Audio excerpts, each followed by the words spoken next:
believe that I am the best person for the job of President of the United States. My unique talents give me the ability to be assertive and diplomatic at the same time. I'm a person who will spike the conversation, who will get politics rolling and stimulate new questions and new answers to our current political dilemma facing our nation. I believe I have a keen understanding of the economy and how to improve where we're at relative to other nations around the world. I believe that our goal at America's Third Party was to create a very strong platform in which would propel the American people forward with new opportunities and a new possibility of creating a better nation, a cleaner environment, and less war.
I believe that I am the best person for the job of President of the United States.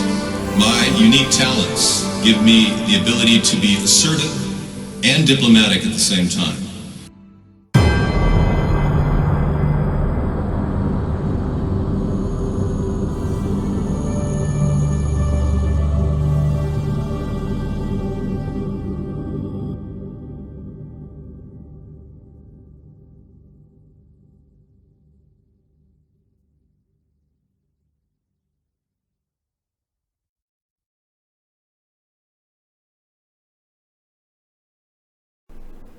Good evening, everyone. Welcome to the show.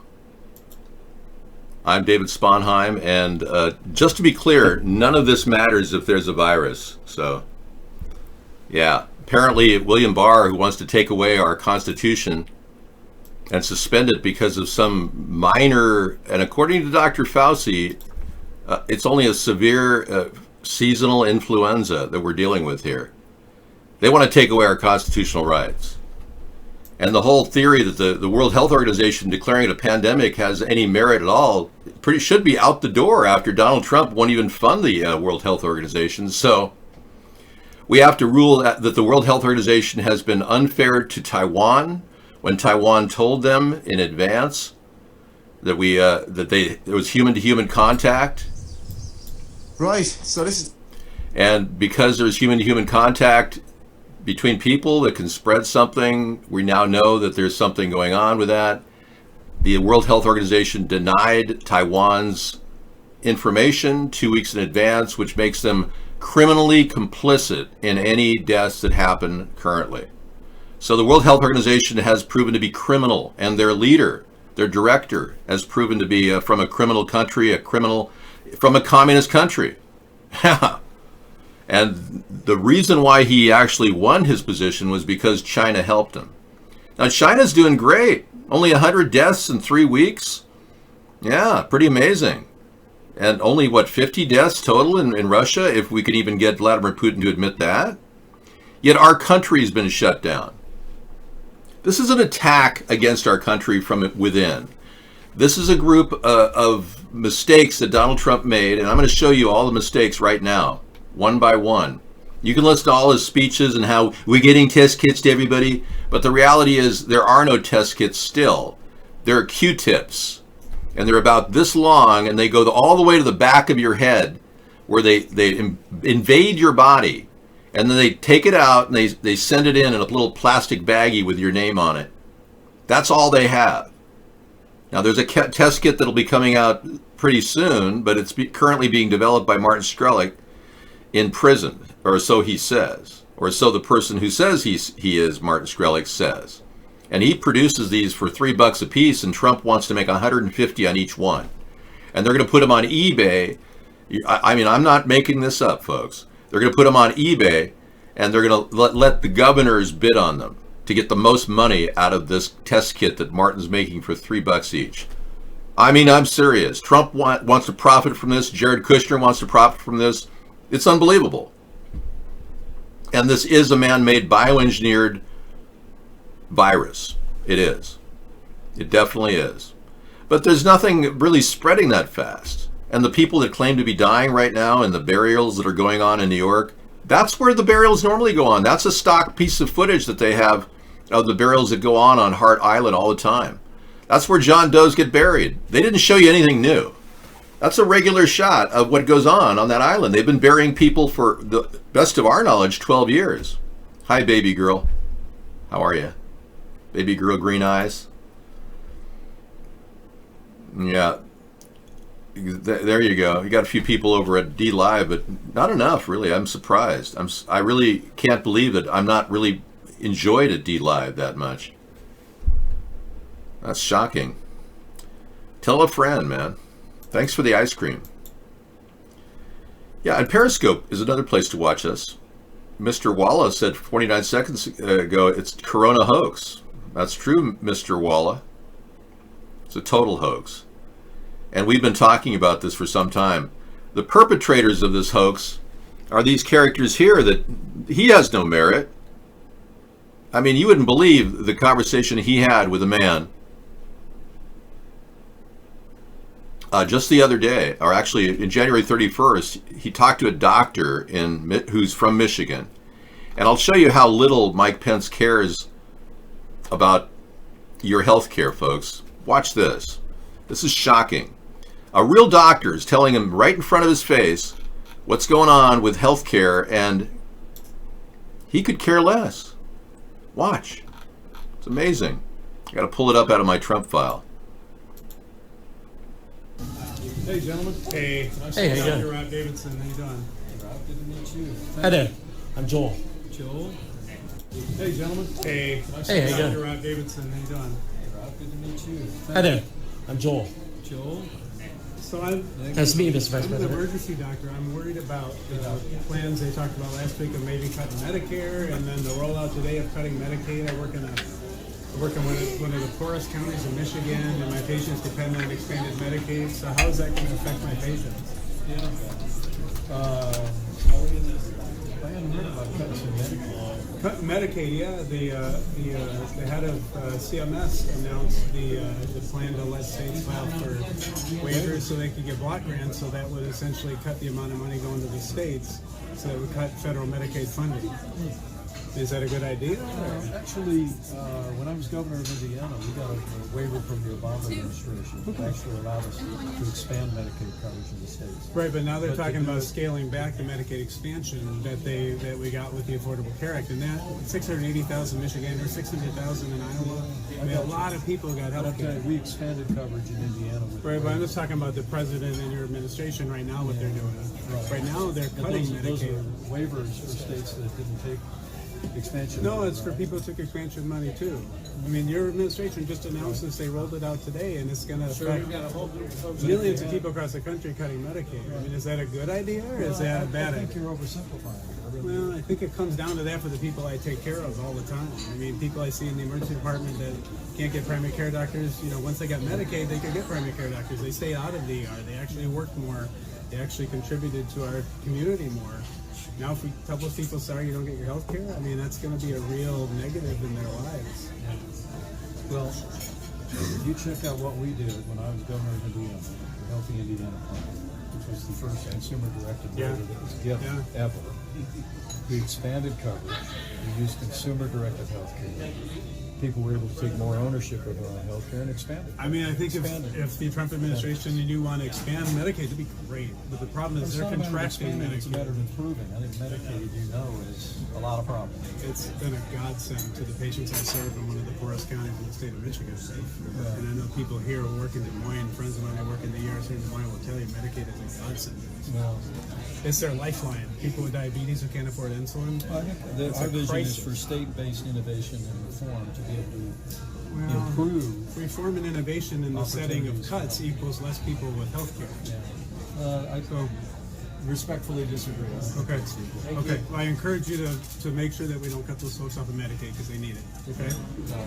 Thanks for Okay. Thanks for your courage and care. All right.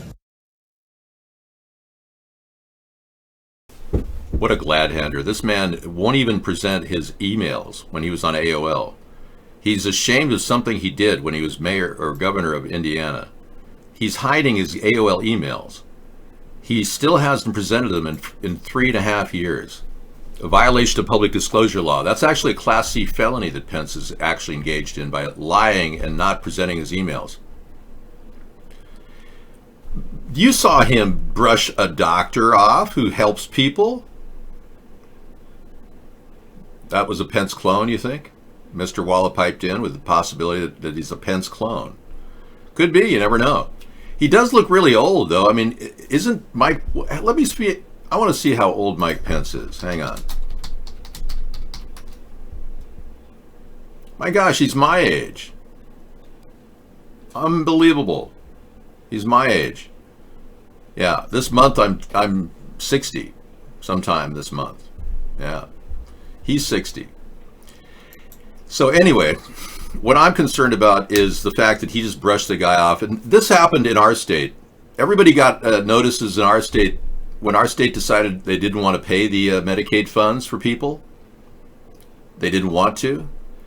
It immediately went back to the Social Security Division, and they sent out letters to everybody, old people in my state, got a letter saying, you won't be getting $150 extra. Your money is going to be taken away, $150 a month, because now Washington won't cover your Medicaid. They got that in our area. All these old people had to go through this nervous period for like a week, wondering what the hell, what's going to happen. And then I guess the governor, Jay Inslee of our Washington state, decided, well, we'll cover it anyway. If they're going to send out letters to everybody saying they'll cut their Social Security. He realized it was unpopular, and he probably said, we'll pay for it. And now Social Security sent out other letters saying, no, you're going to get your money back. You know, it's like, what a waste of paperwork. And all because of Trump. Now, I understand from I Love Fries that he's trying to cut people. There's a lawsuit right now. Trump is trying to cut people with pre-existing insurance cases. Anybody with insurance that has... Trump has a lawsuit right now to limit coverage to Americans. Yeah, thank you. I got that. Unbelievable.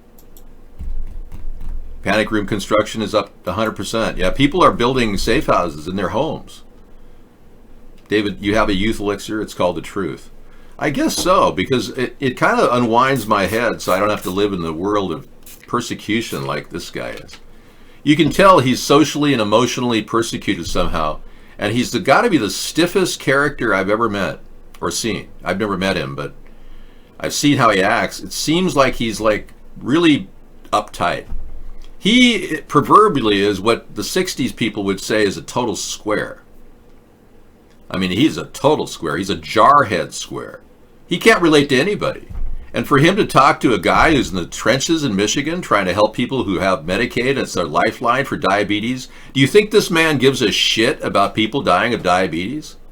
This man is all about patting his own pocket, and he's simply an opportunist. He's not a good man. He's just like Trump. He has no credibility whatsoever, no ethics. He could care less. You can see it by his response. So yeah, we're convinced that these people are working for dark forces. Now, when Birx said that we had to all shut our economy down, she didn't have anyone to cite as proof that shutting our economy down would prevent a virus from spreading. She was talking off the top of her head. And let's not forget, this is the woman that was the cause of the problems, one of the causes of the problems of the Walter Reed Medical Center for many years. And we put this woman in charge of our country's health? These people are dark figures that we've got to worry about right now. Now, I don't believe this. Our Constitution matters, even if there's a virus, but it is kind of ironic that our president and William Barr now think that our Constitution doesn't matter because they just think it's for the betterment of the country that we all have forced vaccinations or something to that effect. We haven't heard that directly from Trump's mouth, but you know that's the next thing coming out of his mouth. Trump was behaving like he has sent a lot of mixed messages. He says, Trump announced, and I'm not going to even play the video, it's so disturbing. It was like he was about to make the gravest decision for our country I've ever seen a person make. He's announcing his second task force on reopening economy as he weighs the biggest decision. I don't know. There's not a big decision here, buddy. This is not rocket science. This is our country needs to be up and running right now, and the Swedish method is working. That's right. The Swedish method of keeping their country rolling is absolutely fully functional. And there's no reason to not think it's good. It's good. Now, the biggest problem in our country right now is ignorance. And apparently, ignorance is their power. The people that are trying to take our country over and deny our first, second, fourth, fifth, all of our amendments. Okay, we're going to kind of set up a protocol for remaining intelligent in our show. And if you don't meet that bar, like Guest 661, you think it's funny to talk about sex while we're about to be carted off to the FEMA camps? That's just too weird. Yeah, it's just, are you just trying to make a light joke because you think you want to make fun because you're really afraid? Comedians do that all the time. You know, one of the most frightened people I've ever met? I'm not kidding. Robin Williams.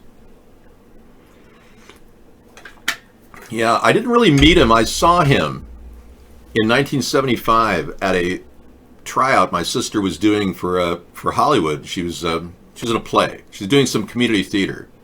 My sister is an actress, and she did some community theater back in '75. And I went with her to a rehearsal, and she doesn't even remember it. She was just so involved in rehearsing. But Robin Williams was sitting. He walked right into the room we were in, and this is before anyone knew who he was. And I just looked at this guy and I thought, well, you're totally on stage. And he was pretending to be the Eastern European guy, you know, dressed in a coat, and he had this shtick down pat. And it was funny as hell. I mean, everybody looked at him, and I immediately looked at him and I said, that guy's got a really fragile mind, a fragile ego. Yeah, it really was. He's a very fragile person. He put on a good show, but he really had a fragile ego. He was brilliant. I will not take that away from him. The fact that he was on cocaine most of the time he was brilliant, that's a little bit hard to understand. He's a coke addict, Robin Williams.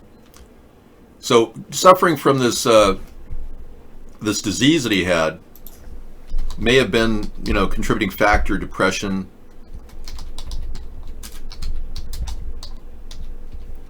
But his Lewy body dementia kind of took him to another level, I guess. Then again, I don't know, maybe he was killed.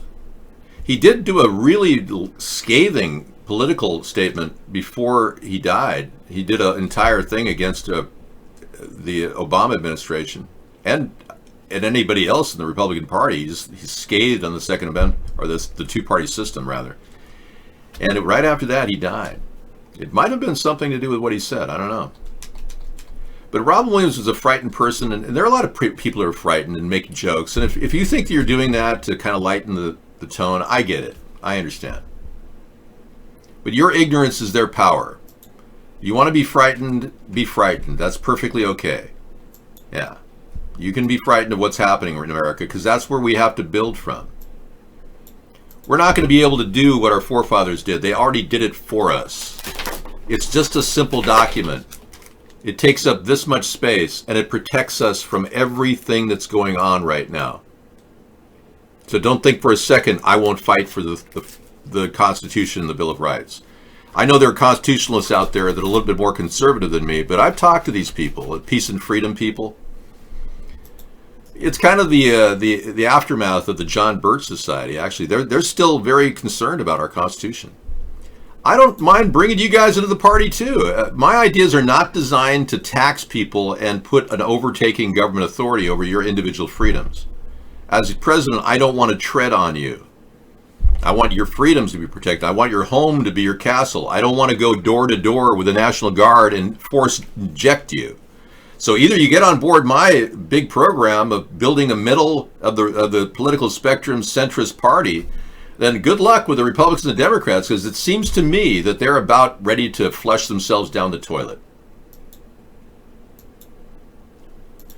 Because you scumbags think you're going to come in and try to stop me, you have no idea what you're messing with, do you? I don't have to. I'm just, please do some research about me when you come in with your mouth and find out about my background and my bio. Just go to America's Third Party and start reading. And then when you're done with that, go to the other bio that's on the internet and look into that. That'll freak you out. You are getting a dose of socialism right now. Yeah, it's terrible. I don't support National Socialism. I don't support socialism either. I came up with a book called Hybrid Capitalism. We wrote it. It's out there on our website, America's Third Party. And I should bring my website into the show, don't you think? It's about time. Okay, so say goodbye to the gentleman that brought us to this brink point where we actually have to realize what they wrote and fight for it. So it's kind of a unique time in America where we actually have to think. Yeah, you don't want Bill Gates sticking a vaccine in you. This guy he's disreputable. I'll show you a thing that came in on Bill Gates in just a second. Yeah, seconds up. Beep. Shill Gates. Yeah, we got that one.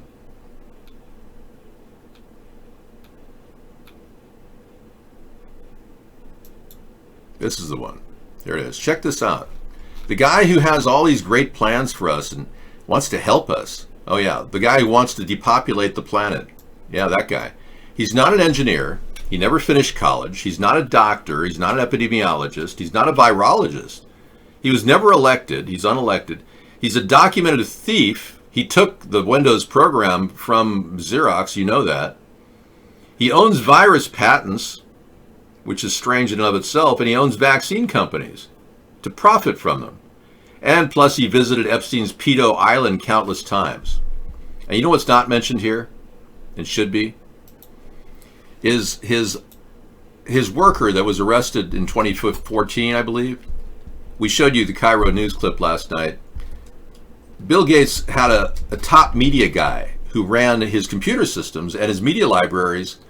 That guy had 6,500 images of child pornography on his computer, which was at the Bill Gates residence when they arrested him. Yeah. And then they went to his house and found more. Yeah, he was on the jet that same year with Jeffrey Epstein, Bill was, when his media manager was arrested at the palatial retreat. This story is still out there. Yeah, I played it a few times for you. I'm not going to play it again, but yeah, this is pretty serious. And it wasn't until 2015 that any action happened. It was like 2 years later they finally got an arrest going on. Bill's personal engineer arrested on child abuse and rape porn charges. Yeah. So this has to be investigated, folks. We can't listen to somebody who's so disreputable as wants to take our country away. And you know something? I want all of you to relax a little bit. Okay? Because this is a live exercise they're engaged in. Yeah, they're faking everything. And they're even saying anybody who dies of anything is COVID-19. That's what the doctor who recently said, and Miss Burks, we played that yesterday for you. Yeah, he stole from IBM. I wouldn't doubt he used some of Amiga's software when he created. You relax good, Paul. Well, I want you to know that I have a solid gut feeling that I will be your president, and I've had that all my life. Now that in and of itself makes me hopeful, because if I would never have had this vision for myself in the future if I hadn't seen the light at the end of the road. I was a top student in my high school class, #1 student, valedictorian. This means greater coverage and analysis of international news. Big admirer of JFK here, by the way. Big admirer. I was the top student, and I wanted to go on and to study law.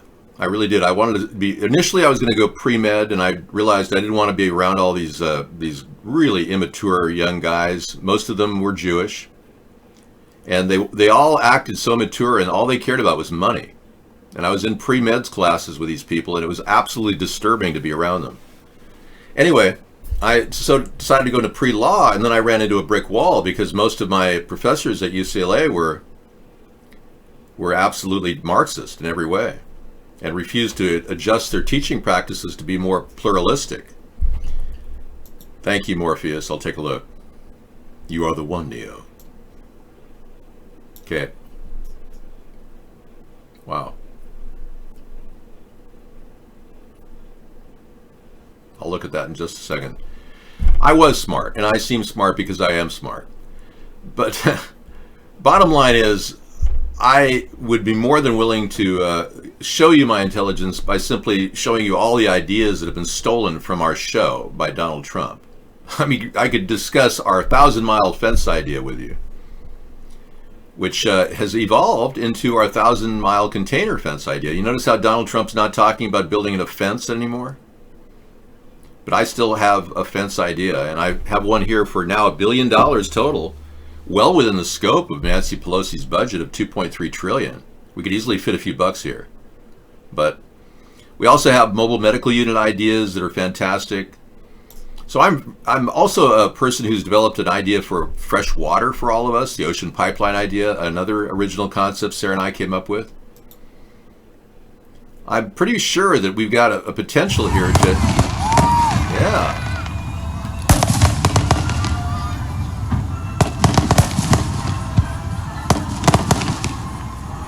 Wow.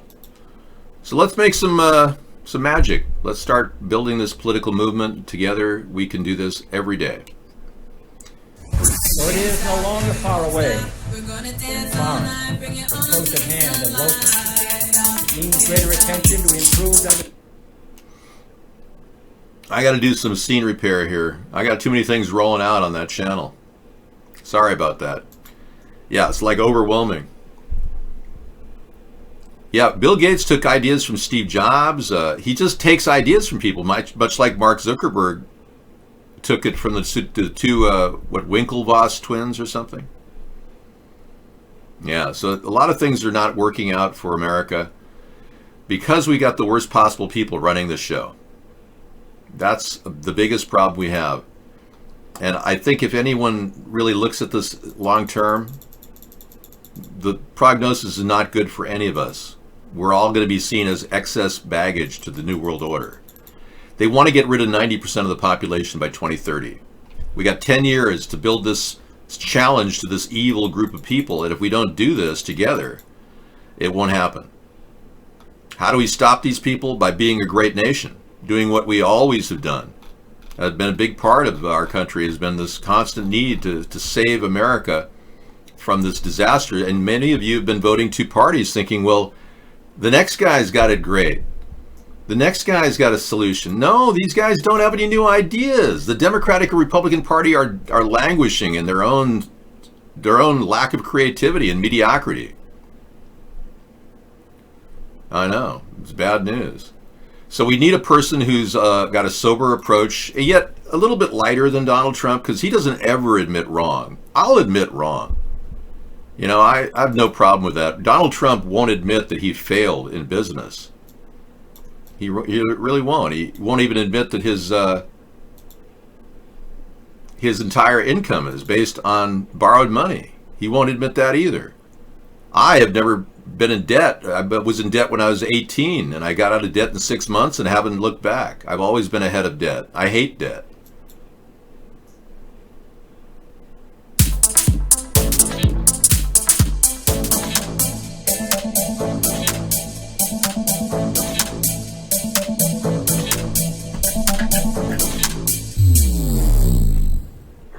So when he bankrupted his casinos, let me tell you what happened during this time period. And by the way, welcome to Freedom Friday, everybody. Thank you. He bankrupted his casinos.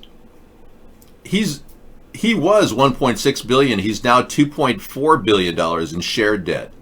He shares debt with other people.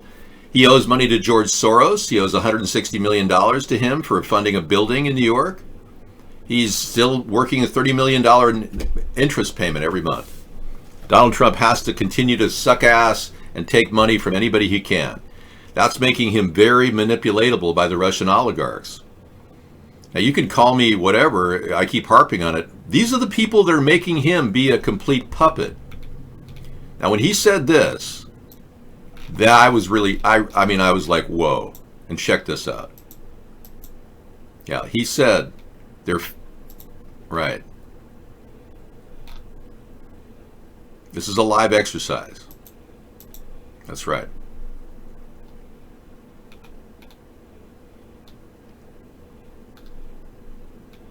Here we go. I'm going to play you 2 clips of Donald Trump that'll kind of freak you out. Here we go.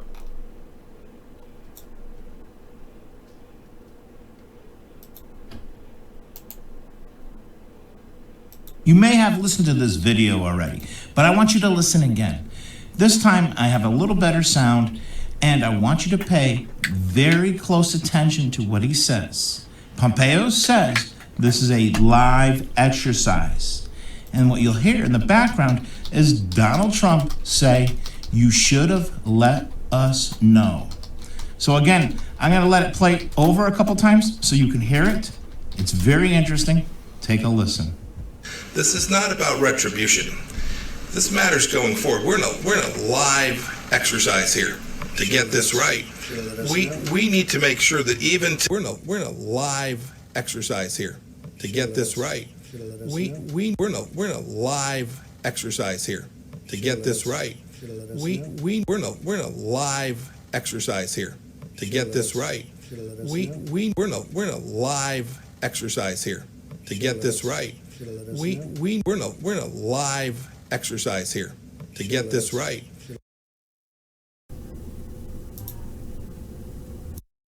This was artificially induced. We just said, they said, close it down. You have to close it down. We closed it down. This was artificially induced. We just said, they said, close it down. You have to close it down. We closed it down. Okay, so why did he close down our country, and what do you mean by artificially induced? All of this seems very suspicious. And what is this live exercise thing? So yeah, the hoax is on, folks, and we're part of it, and they're trying to take away our country. They're slowly putting us in a state of prison in our own homes. Now, we're right now, day 26 of this immense exercise that's been going on. And it's been difficult for all of us. But we could go at least maybe another week or so. But if Trump doesn't put us back to work, we're already seeing shortages across the globe in various areas. Look at this shot right here of TMZ. I'm going to show this to Sarah. She's coming in just a second. TMZ has the coverage. This is San Antonio, Sarah, and look at this. This is a San Antonio Food Bank, 10,000 families. There's a huge line of cars, all due to the shutdown of our economy. People can't feed their families, people. How can you be proud of Trump when he doesn't even know what he's doing? My goodness. I've been casting 14 hours a day. Yeah, that's a good point. People are in line to eat, people. So these food bins were given to everybody, got a box, but we're talking food bank crisis right now. It's the biggest crisis they've seen in 25 years.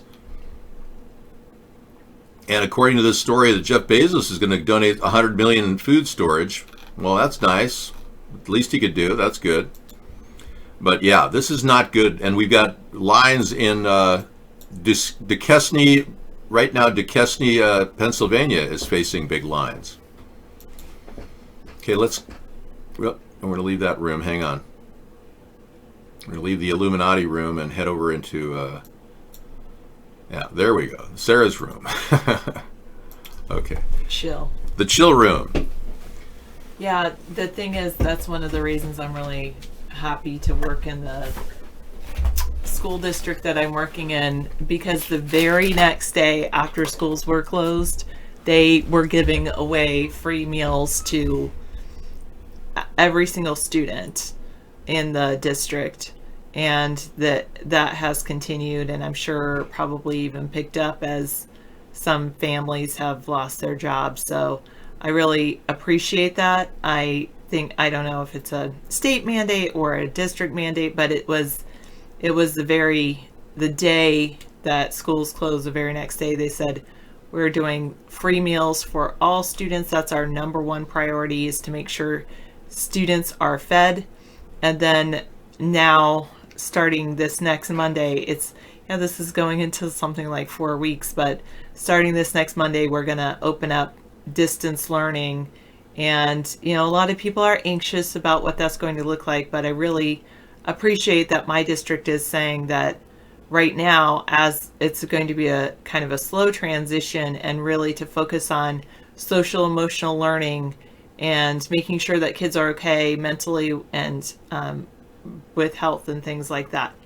All right, so hello. I hope you guys are doing well and mentally healthy and well, and I think that would be very good. 896 over at iVlog says, this COVID thing has been a goldmine for those who feed on conspiracy. Probably true. Entire personalities have been self-validated. Ha! So funny. Yeah. So funny. I don't know. I live with David, obviously, and but I don't always have the same point of view as David. I know the World Health Organization just put together something that said 5G does not create the virus, or does not cause a virus, or does not spread a virus. And anyway, it's just, I'm totally not I wouldn't consider myself a conspiracy theorist. So I kind of try to keep it real and keep it what I think here. Saved 1818 works 280 miles away from San Francisco, and his home is surrounded by rednecks. Yeah, you don't have to go too far away from San Francisco to get into kind of rural areas or something like that. Yeah.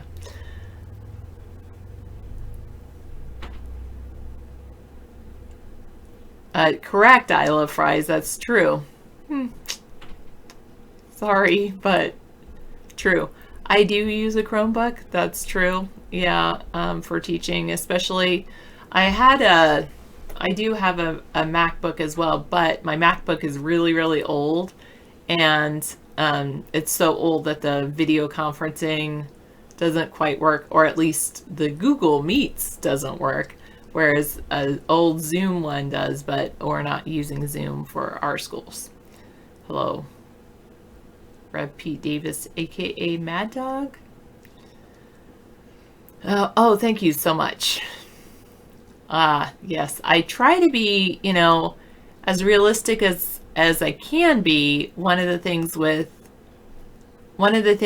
to keep in perspective, at least for me, is that I would say that each person has their own approach and their own perspective, and I can only speak to how things affect me personally. I know before this whole COVID thing, I really tried to not watch the news and only think about only if it affects me personally in my life personally.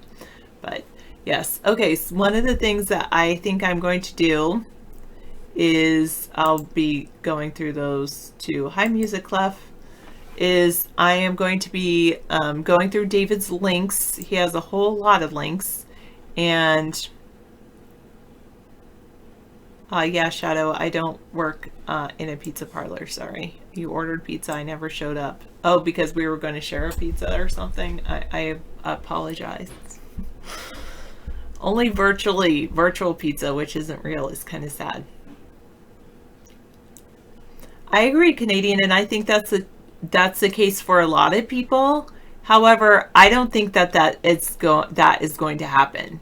I don't think that they're going to go round you up or force inject you with a vaccination. I really don't foresee that happening. I know a lot of other people do think that's going to happen, but I really think that That's a lot of fear mongering, and I try to shy away from that. All right, so as you can see, this is our other desktop, and David has a lot of links open.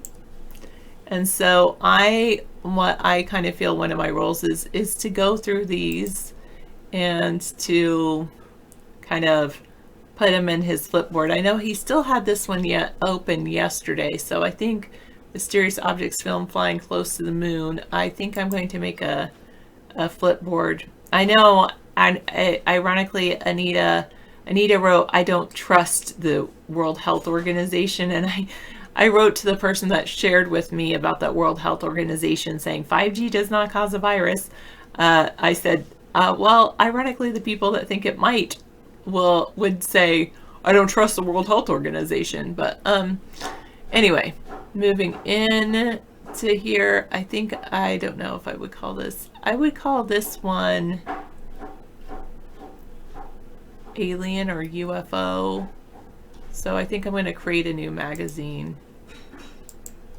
and call it UFO.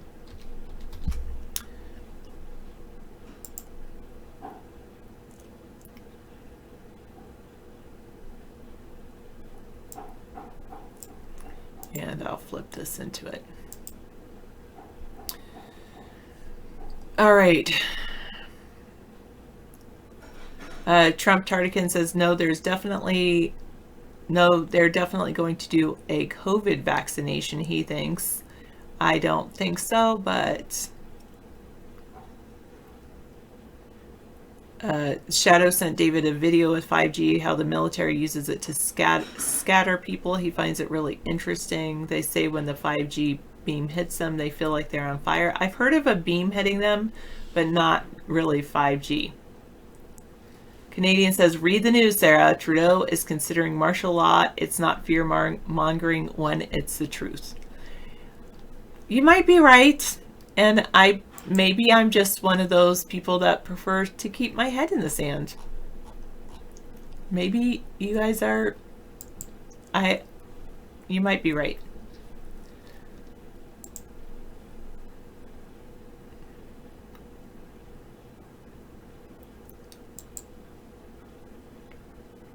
I'll research that after I get rid of all of David's links, if I ever get there.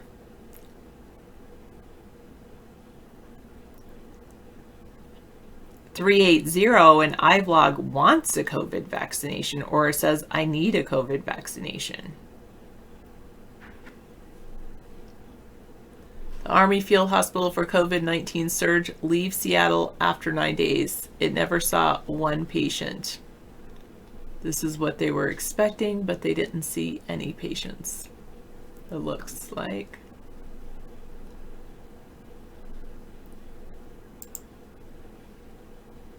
They did say in our area restrictions might be lifted.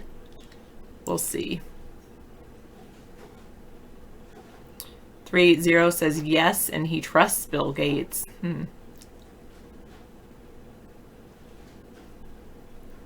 And Misanthropy is saying that they already pulled this a few years ago with swine flu cases being overestimated. Red Phil says HIV AIDS came from botched hepatitis vaccine.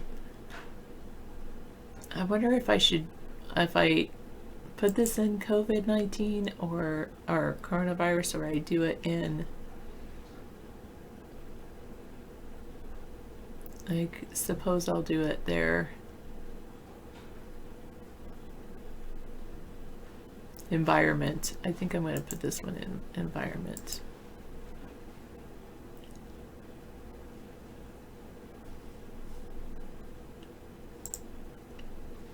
Hi British, I'm not going to click on any of your YouTube links. You would have a better chance with someone actually seeing them if you save them for David to look at.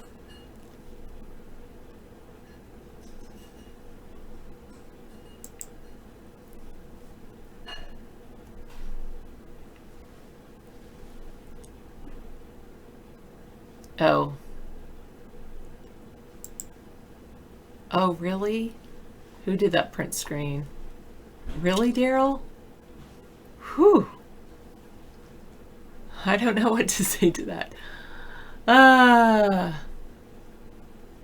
Is that what it took? Why do you feel so down on yourself, Asset DJ?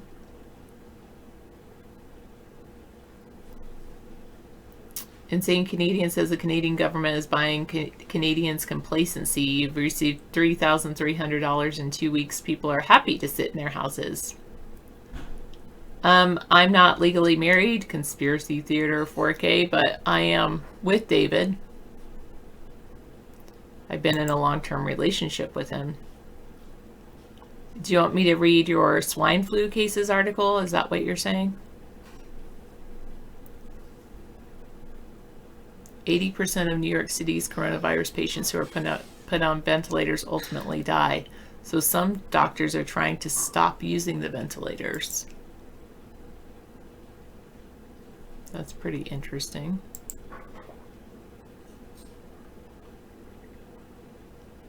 They're doing the same thing as they did during the swine flu, so am I surprised? I think they're really... One of the big things about it is... I don't even want this. I don't want this. I can't... I guess I have to leave it since I'm not going to flip it. I really think the whole shutdown, of course, my conspiracy theory is that it's some about the virus, but the virus is also an excuse for them to have something drastic. They said they needed something drastic to impact climate change. Oh, good to hear, Mad Dog. You beat COVID. You're right. Don't worry. Be happy. Lou, you want me to show myself? Okay. Just a sec. There we go. Is that better for you, Lou?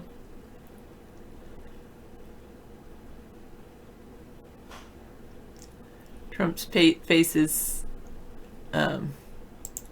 not nice to look at either. I agree. Something went wrong. All right, I'm going to try to flip this again, and if not... All right, have to skip that one.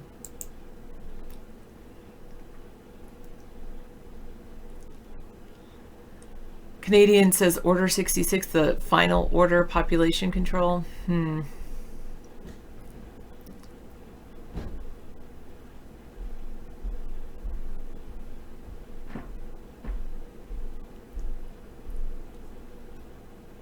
Oh, you like my straighter hair? Nice switch up, yeah. Wait, I don't know what happened here. All right.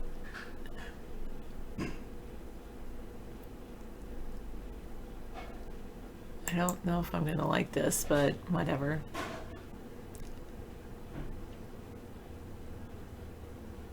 Unless this is a permanent change, this is doing nothing for the environment long term. I wonder if they're going to try to make this a permanent change. I really do wonder.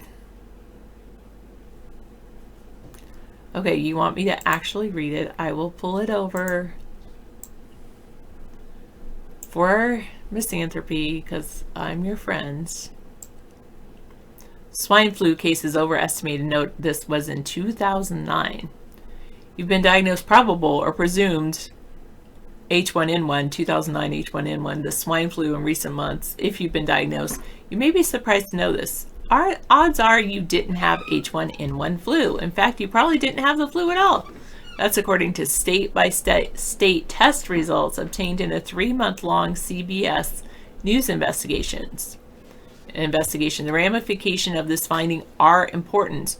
According to the CDC and British's NHS, once you have H1N1 flu, you're immune from future outbreaks of the same virus. So those who think they've had the H1N1 flu but haven't might mistakenly presume they're immune. As a result, they might skip taking a vaccine that could help them and expose themselves to others with H1N1 flu under the mistaken belief that they won't catch it. Parents might not keep sick children home from school, mistakenly believe they've already had H1N1 flu. This is an interesting article because it seems like it's really promoting vaccinations with the H1N1 flu vaccine.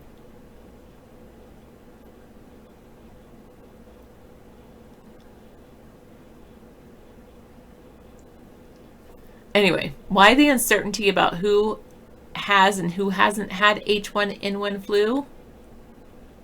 In late July, the CDC abruptly advised states to stop testing for H1N1 flu and stopped counting individual cases. That was in July of 2009. I think if you don't have a place of dwelling that you like right now could be making you crazy. True. Although you like your place, I like my place. True. And one of the things somebody posted that lives in India is like being able to have space to socially distance is kind of a privilege, and I would agree with that. Thanks, Sosadi. Sosadi says, Sarah, you're a polite person, a trait that's lacking in many people. You might be able to get tested for virus antibodies. I don't know if you can or how much that costs or things like that, but perhaps I don't really know the answer to your question, Master Meatball. And that, I find, is the sign of a great leader, is someone who says, I don't know the answer. Let's research it together, or I'll research it, you research it, and we'll come back and find out what we know. Misanthropy has a ton of research he did while waiting to fall asleep last night. I find that when I do research, when I'm trying to fall asleep, that I don't ever fall asleep because I'm like, my brain is still, it's those electromagnetic field, not that necessarily the 5G, but definitely the EMFs and the, just leaving the TV on or even music on. It definitely affects with my sleep cycle. Sarah, will everything go back to normal by the end of April? No. I don't even know if it'll be back to normal by Christmas. Sorry. I mean, I would love for it to be back to normal as soon as possible, but as I heard somebody say that Dr. Fauci said this, so it's totally hearsay, but somebody said, that the virus determines the timeline, that we don't. Oh, Misanthropy decided to use his time to go back in time to examine what happened with the other pandemics over the last decade, and he has come to the conclusion that these people are clearly greedy liars.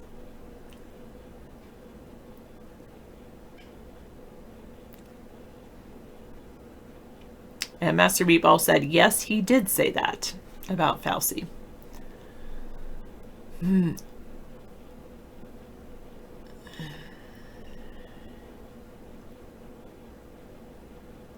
So in July of 2009, the CDC said, why waste resources testing for H1N1 flu when the government has already confirmed there's an epidemic?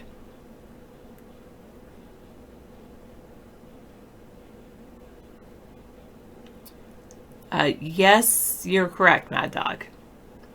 Some public health officials have privately agreed with the decision to stop testing and counting.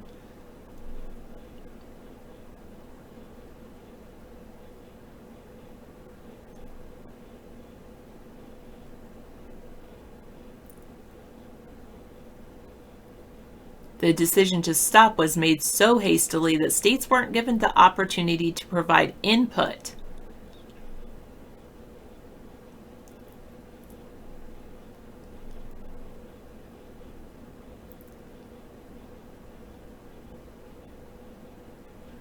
The CDC would have liked to have run these by you for input, but unfortunately there was not enough time before these needed to be posted.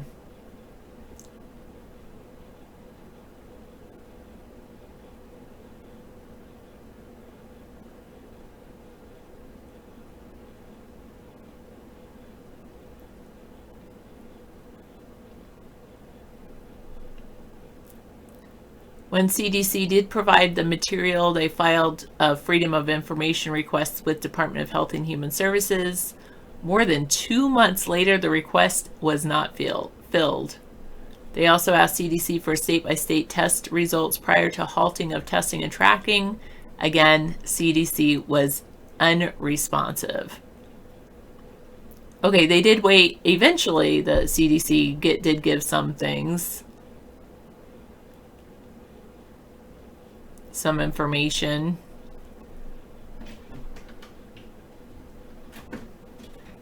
But meanwhile, this CBS News had asked all 50 states for their statistics on state lab-confirmed H1N1 prior to the halt of individual testing and counting in July.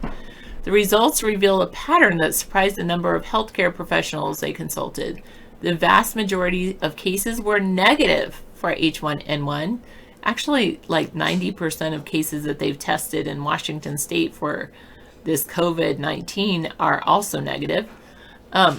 As well as seasonal flu, despite the fact that many states were specifically testing patients deemed to be most likely to have H1N1 flu based on symptoms and risk factors, such as travel to Mexico. So the negative for the flu was 86%. The H1N1 flu was 2%. This is California. Other flu was 12%. In Florida, there was 17% with the H1N1 flu, but most of the cases were negative.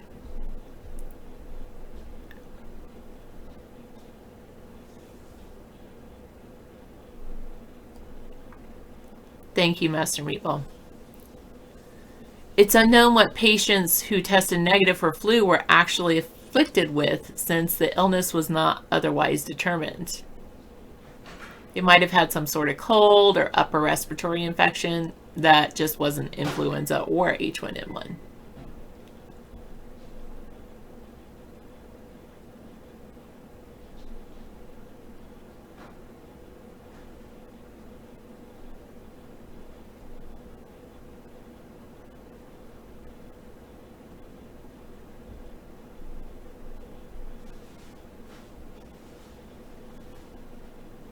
Okay. So, Mad, I guess I'll put this in coronavirus information too.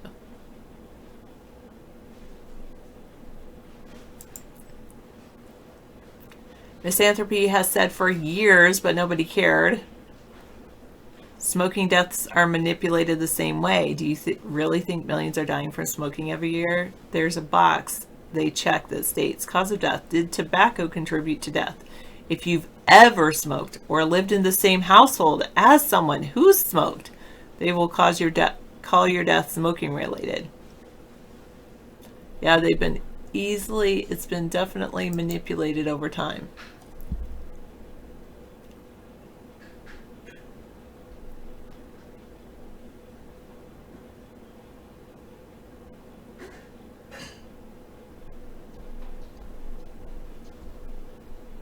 Well, my dad finally stopped smoking because he thought he had an illness that was smoking related.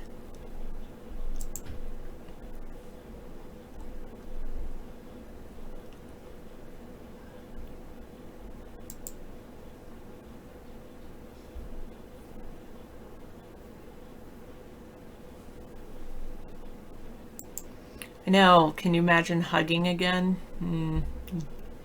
I don't know.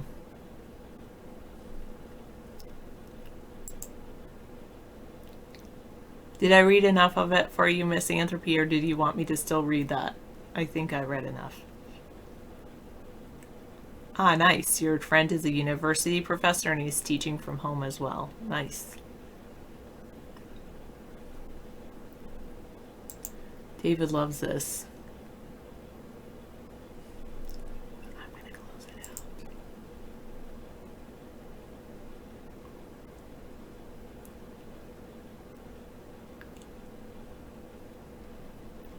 Okay, I'm just going to check Periscope. Okay.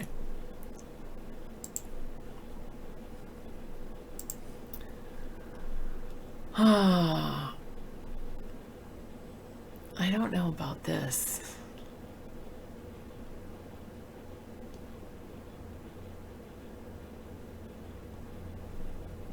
I'll just skip over certain things.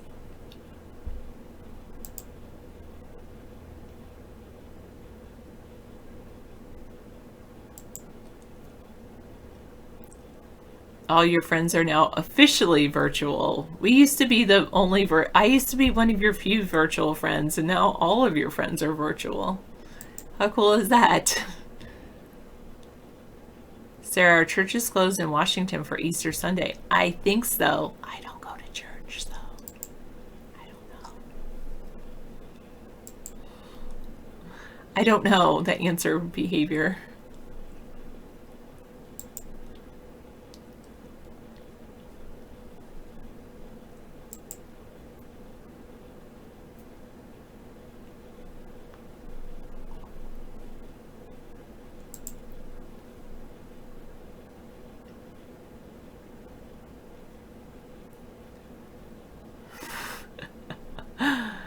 Oh, fair bite. Is that what you used to do to drive people away from you? Or just since the virus came out? Okay. Jack asks, are you at all surprised at the response from the federal government on Corona?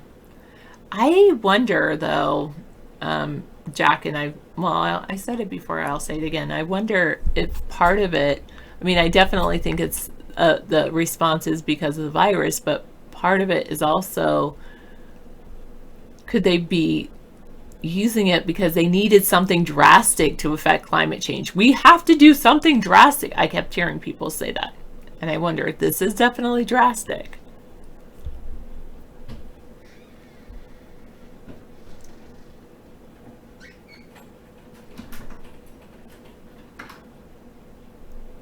I should at least read the words if Jesus.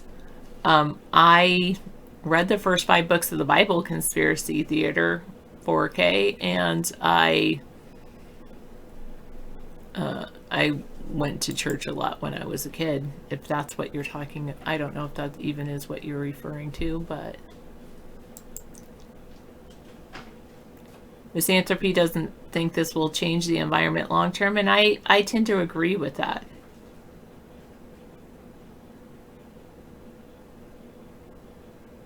Oh, I should read the words of Jesus, not if Jesus.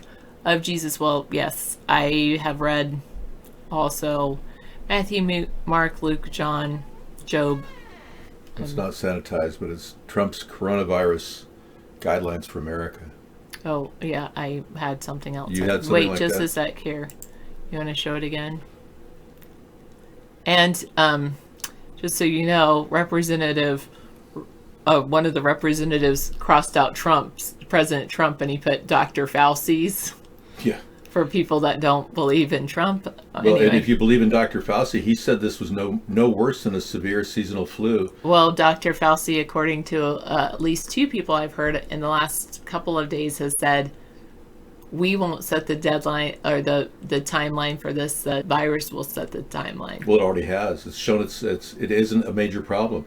And he himself wrote 2 weeks ago in a New England Journal of Medicine, and I quote, "This is no worse than a seasonal influenza." I would severe seasonal say influenza. that his information and what he said, that when he wrote that was end of February. It was based on the and Chinese he's changed- statistics, which have not changed at all, nor have the Russian statistics. But what he said has changed.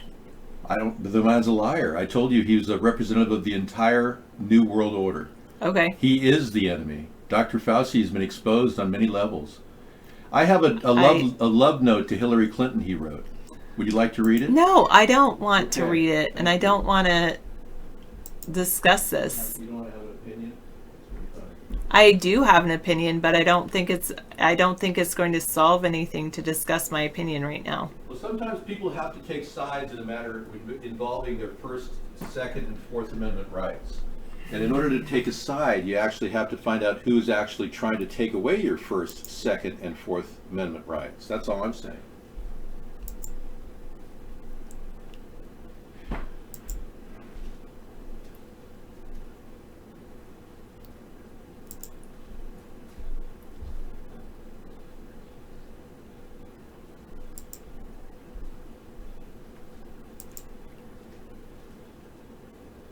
I think sometimes he'd like to, behavior.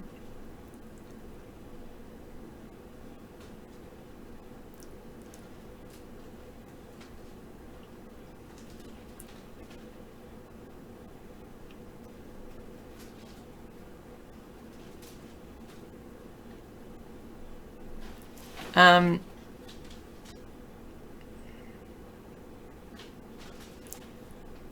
Meatball says this is no worse than the average flu, but no one has the antivirus in their bodies, which means in the beginning no one knew how many would get sick and just how fast the hospitals will fill, and they operated under I would say they operated with an abundance of caution. And yes, that is a main concern, not necessarily people dying, but people overwhelming the healthcare system. Misanthropy feels like they had to rush everyone to isolation, otherwise people would have realized this was nothing to worry about, just like every other illness they've made us fear.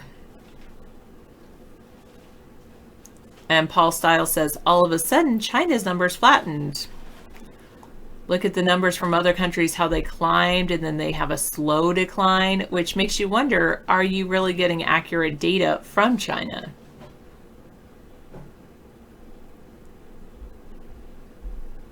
You're probably right, Misanthropy, but I do think that they care about some other things.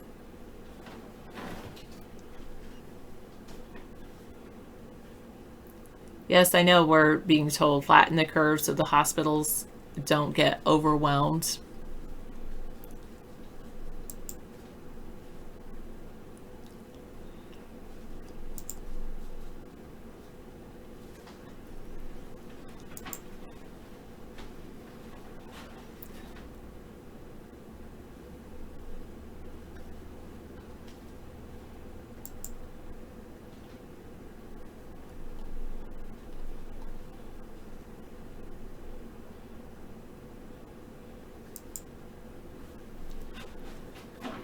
Okay.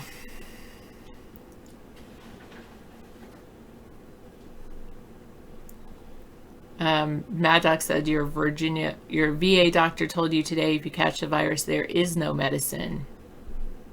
You have to just write it out. However, the good thing is, and I know that in our current area in Washington State, pretty much there's no deaths under 40.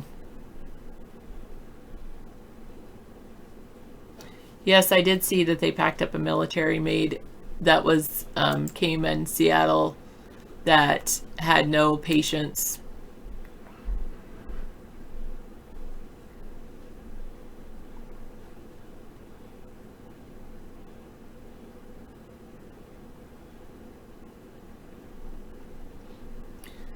You have a very good point. Misanthropy says, how are they going to take some guy's masks? He was claiming that he was hoarding them and overcharging people for them, but then they let hospitals charge people outrageous prices and they ruin people financially for being in the hospital.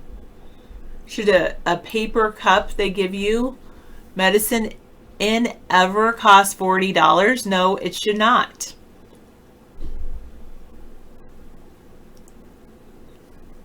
I agree with that. It should not cost that much.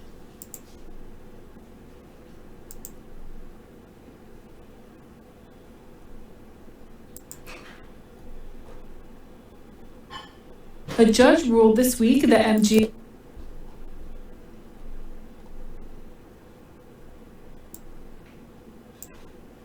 So a judge orders MGM to hand over Celebrity Apprentice Trump tapes. I wonder, I think I'm going to put this in Trump something.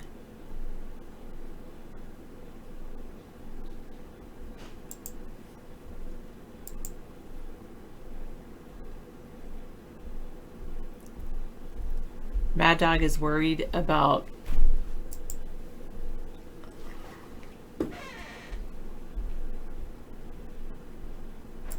catching the virus. I'm not too worried about that.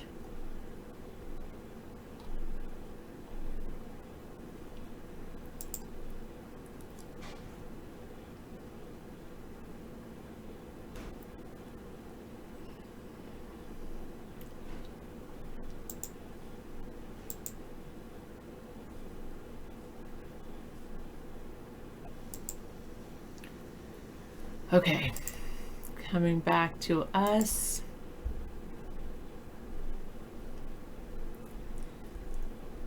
Yeah, I know you would like to discuss what David was talking about.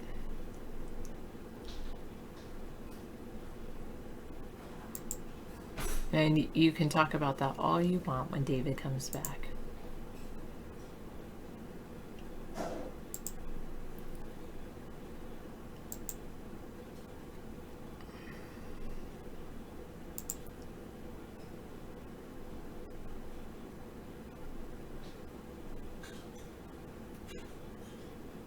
They have a Corona car in India that roams the streets to bring, to raise awareness.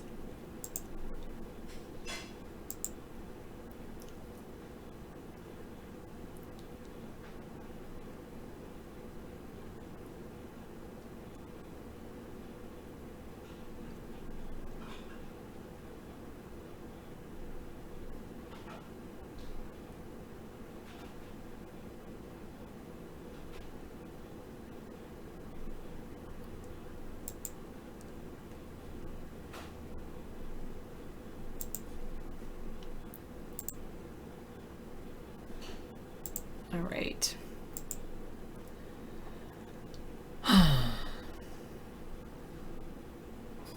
If you notice, Trump's being careful about the timing of his announcement. This is very timed and very strategized. He will make one big announcement at one point, but not for at least a couple months, whether we're at work or not.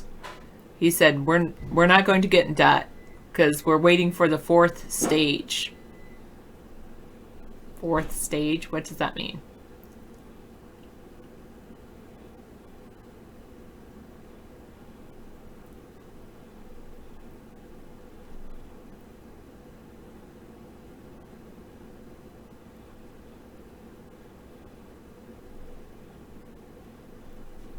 Okay, let me look that up.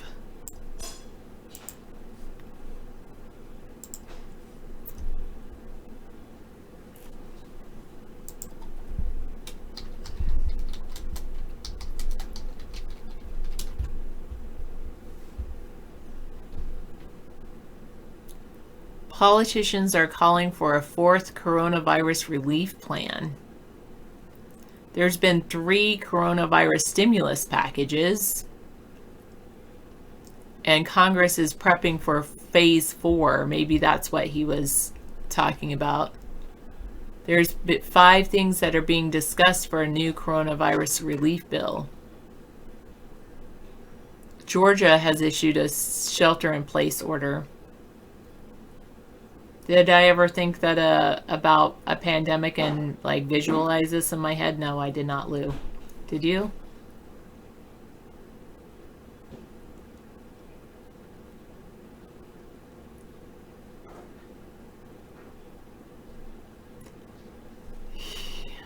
Yeah, I just don't like either of them. 380. 825 says, what I don't believe, like many others, are the numbers. We're being lied to constantly about the numbers.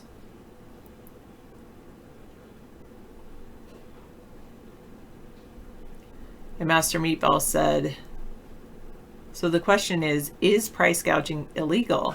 Alabama, Florida, Mississippi, and Ohio protect against price increases only once the President of the U.S. or the state's governor has declared a state of emergency in the impacted region. So he has if he has a personal emergency, why is that not price gouging? 535 has always feared overpopulation like deer. I think he's really talking about the fourth, when he said the fourth stage, I think he's talking about the fourth stimulus package. Yes, misanthropy, yet one would argue that money is printed out of thin air anyway. Pizza asks, why is the federal government afraid to be transparent about anything? They seem so sneaky.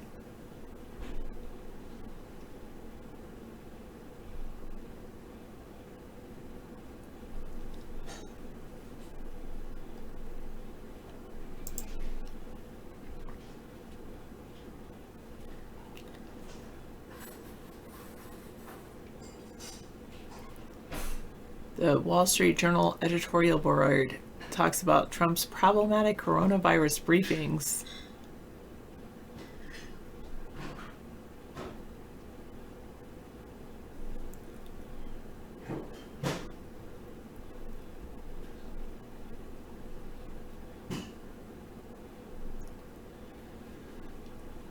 Not everyone is getting a $1,200 coronavirus stimulus check. I could let you know. I could read the article out. Who's being left out? Master Meatball says, so Sarah, here's a question we need to answer as soon as possible. Just how much national debt before the system goes bankrupt? We're way past that. We're already bankrupt. We were bankrupt in March 9th of 1933.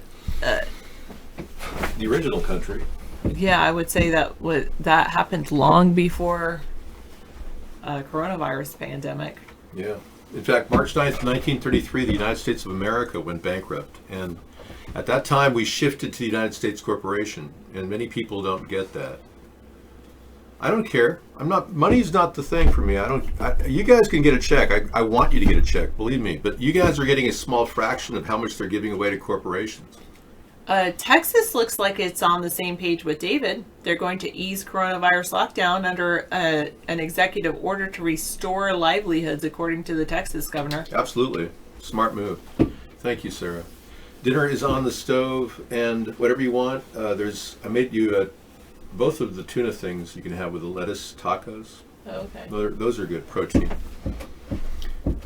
All right. I'm back, yes. Yeah, I don't need a handout either, but I hope you guys do get the money, but you're only getting a small fraction. Yeah, we have a Flipboard set up for all of you with all the links that you guys could ever want. 32 magazines are set up for you. And here it is. These have all been acquired during our shows, so yeah.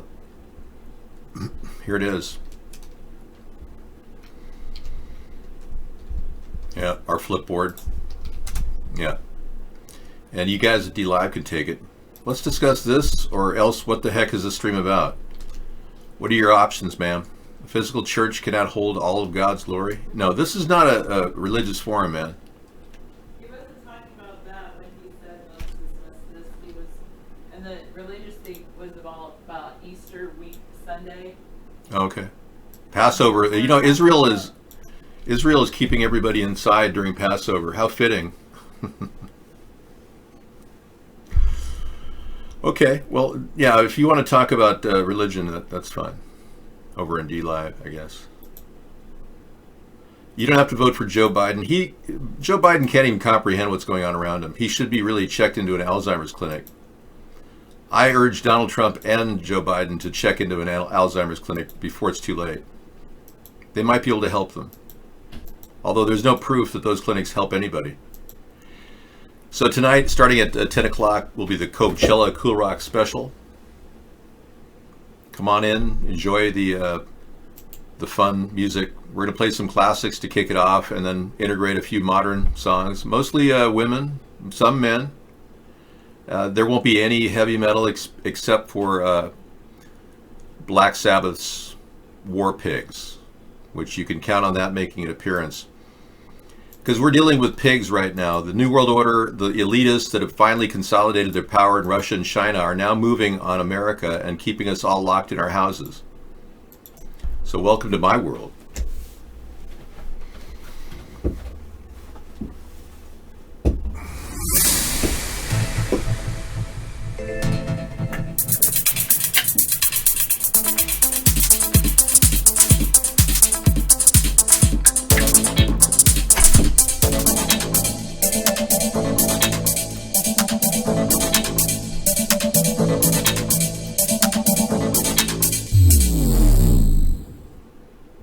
I left you with the reality that Donald Trump was a guy who bankrupted 3 casinos.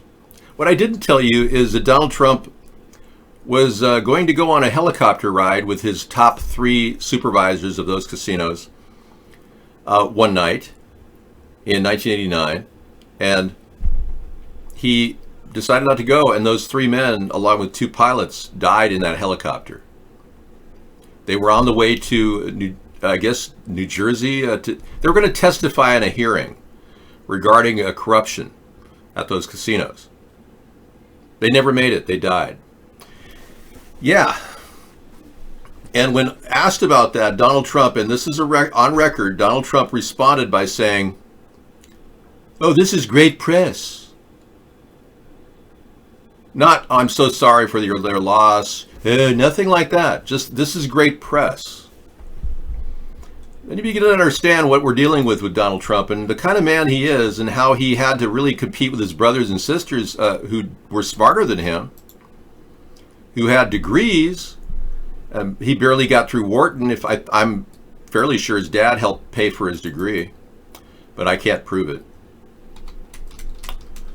Yeah, but he managed to get through by basically giving everybody what they wanted. We're getting DDoSed right now. Yeah, I'm going to show you a picture I pulled up of Donald Trump in just a second from his early days and the kind of person he is. He's a man who likes to promise things to people. He promised the Fed a lot of money back in around 2000 and got a huge loan to keep him going. Prior to that, he borrowed from his brothers and sisters a lot of money from the estate. We know for a fact he extracted $430 million. We know this because an investigator, top level investigator, opened up his file because we can't see it. Remember, he's hiding his tax returns.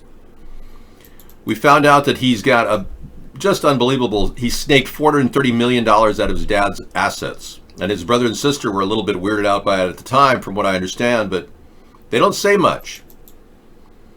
And the older brother got nothing because he died. And his family got nothing. They had a disabled child that wanted some medical coverage under the Trump system. Trump refused to give the disabled child any money out of the estate of his older brother who died of alcoholism. Are you hearing me? I'm just giving you an idea of who you're dealing with here. So many of you may not understand what you're dealing with. So Donald Trump is easily buyable because he has to constantly promise people things to get through life. He was a pampered son of his father. As you can see, this kind of, it gives you, just for your information, a picture of Donald in the early days. Okay, we'll go try again. I'm being DDoSed pretty heavy, yeah. Yeah, they're incompetent in the extreme, they are. The DDoS is underway right now. Well, see, Donald Trump is the guy they chose to take our country over. We saw a picture of Dr. Fauci social distancing. Let's take a look at that right now. He's really good at social distancing, not. Take a look. There he is.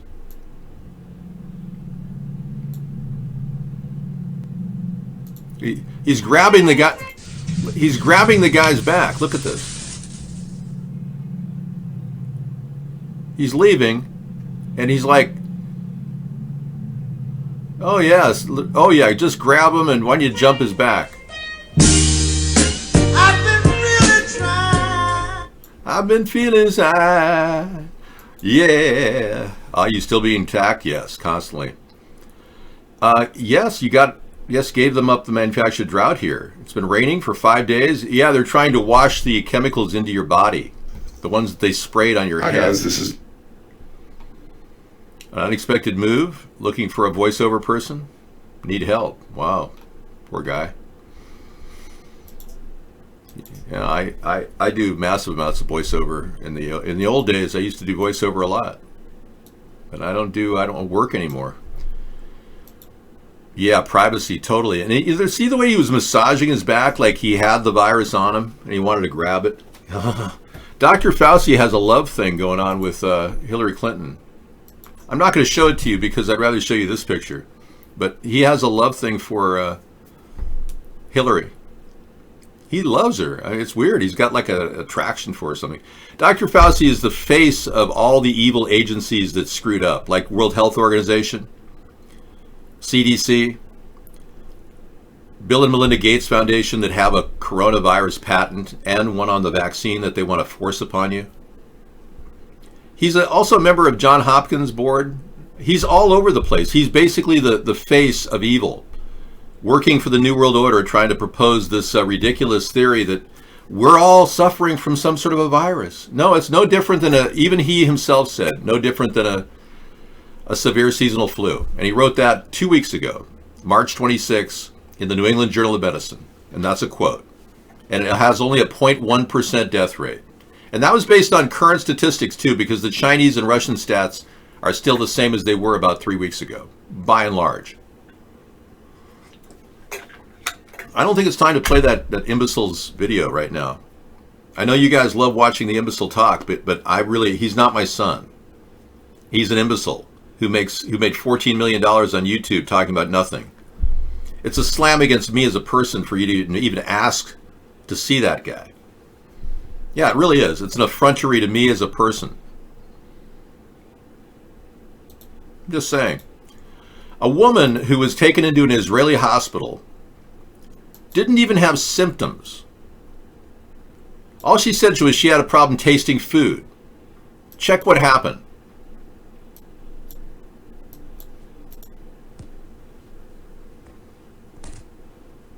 Tell us here take 24 hours. You feel what I'm saying? They didn't swab me or test me or nothing, and look what the fuck paper say. Reason for visit, fever.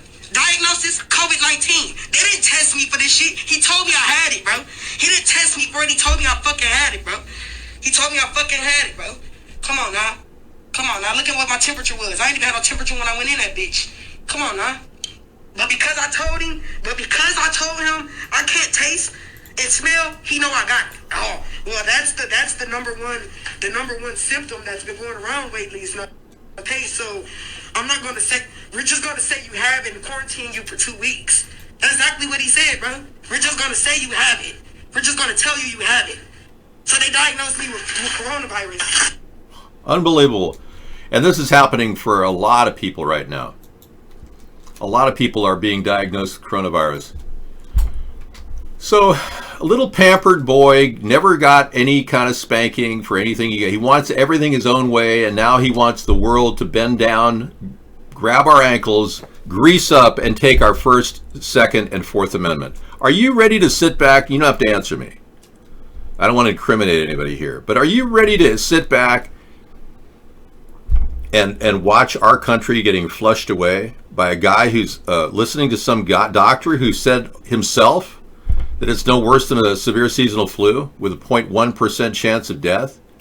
And I don't see people dropping like flies. All I saw in New York on Hart Island yesterday, we saw that video roll that came out. That's a typical picture on Hart Island of them dumping caskets. They do this all the time. There are people that die all the time in New York. So they just showed you a picture of a standard picture of people dying. There's no big piles of bodies, and frankly, I didn't see any bodies at all. Did you? Has anyone seen any actual bodies? Press 1. I don't mean bags with plastic bag. I mean 1. Just press 1 if you've seen an actual body.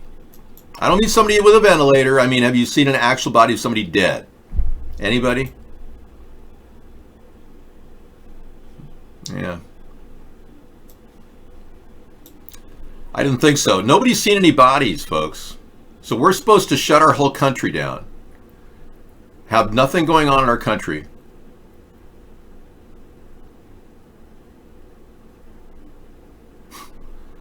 And it's just amazing. And many of you don't realize that Vietnam War was stopped with people watching things on TV. Why do you think we stopped the Vietnam War? Because we saw the gruesome carnage of our own men dying for nothing, for no reason. This is an attack against you. There is a war going on, believe it or not. It's not against an invisible enemy, a coronavirus. It's basically a war against you. And we're in a race to wake you up. Because the people we trust are the most evil people out there, presenting a picture that just isn't true. She's literally, look at those eyes. They're like the look of death in her eyes. It's just like she has that look. She doesn't care about us. She doesn't. She just cares about herself and her position. The way she talks to people, it's haughty in a way. Talks down to people. And well, I've chosen to... I worked at Walter Reed Hospital during a very important time, and I'm very impressed with myself, and I happen to be the only woman in this entire group of men who find me attractive. It's so sad. Seriously. There's something very weird about this woman. She literally was in charge of the immunotherapy program at the worst hospital in the country, historically, Walter Reed. She's the face of people dying in wards that are like ridden with bacteria and maggots. Men literally living in their own feces. That's the face of what she came from. And you want her to direct our future? I mean, come on, people. These people are the Grim Reapers, and they're pushing a very, very weird, I don't know, takeover. It's a live exercise, all right. They're seeing if they can take our country over and keep us all locked up like little rabbits in a hutch. And if you can't see that, I'm sorry. Perhaps the fluoride's kicked in too long and you've been engaged in this exercise too long. Today we did a little tribute to JFK. Improved transmission. And it means, finally, that government at all levels must meet its obligation to provide you with the fullest possible information outside the narrowest limits of national security. And so it is to the printing press, to the recorder of man's deeds, the keeper of his conscience, the courier of his news, that we look for strength and assistance, confident that with your help, man will be what he was born to be, free and independent. There you go. And now we have to keep that spirit alive, folks. He got his brains blown out by the same people that are probably doing this to us right now. Yeah. Now, as you know, I'm proposing a very normal transition. As I'm trying to give us the opportunity to have safety out there. And because I warned you about the fact that there are no health checks for dangerous things like chemtrails, RFID chips, there seems to be no health or safety underway. And we've listened to professors who are absolutely convinced that we are getting radiation from these cell phone devices we have, and that our government's never even taken their efforts seriously. We're talking in journals of toxicology, reports from professionals, all fully esteemed in their credentialed careers, and nobody in our government wants to listen to them about the dangers of the 5G or of any RF frequencies for that matter. It does definitely alter our DNA. There's no question about it. There's no way we can separate that fact.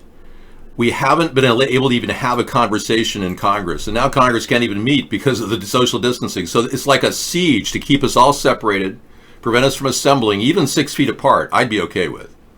I could talk 6 feet apart from Nancy Pelosi as long as I'm talking in this direction and she's talking in that direction. But there's no reason for us not to socialize at 6 foot distances, but they're keeping people locked in their houses now. This is an unbelievable takeover of our country's rights and freedoms. And these are the most important amendments that are currently under attack. But your right to have a business, have your property, your Fifth Amendment rights, all these things are being striked right now. It's a hit. With William Barr trying to pitch an idea of suspending our rights based on what? A small flu virus that hasn't even shown any real ugliness to anybody? Perpetrated by people that claim that anybody who dies in a nursing home is somehow a COVID-19 victim without any proof at all? I had covered a really interesting fact. The epicenter of this entire thing, the Kirkland Life Care Center, is owned by a shell corporation with none other than Jared Kushner on the board. Seriously. That's one of their subsidiaries. The Origin, where 19 people died like that. We don't know if they didn't have pillows over their heads. We haven't looked at the CCTV footage to see if any elder abuse was going on at the time. The New York video doesn't mean a damn thing. It's just some boxes being filed. That's what happens all the time with people that die. They are always taken to Hart Island. We had a guy in our chat at iVlog who said he was at Hart Island overlooking the whole thing. He was wondering why there were rectangles. He'd landed his boat on the shore because he lived across the way. He went out there and looked at all these square pits. That was 12 years ago. They've been dumping bodies there for every year. It's like a regular thing. That was like a stock footage of what they do. So don't think for a second that we saw any real bodies. We saw some boxes being put. It may have real bodies in it, but they do that all the time. So if we don't get to the reality that this is a deception that's being pushed on us, that's a problem. As far as 5G Plus, what I propose is maintaining the safety and security of the 5G network. Right now, we don't have any safety or security over this. And like I said before, toasters came out without any solenoids and they had caused fires. You know, bread toasters, you put your toast in. Well, solenoids were developed and they stopped that. So we need to develop limiters or solenoids and Faraday cages that will deal with this, a tremendous amount of electricity that could easily be weaponized. So what I'm concerned about right now is while we're waiting, hiding in our house, they're installing the 5G network all across our country in schools and high schools. It's pathetic. And coronavirus has taken over the whole country. Yeah, it's a new type of virus.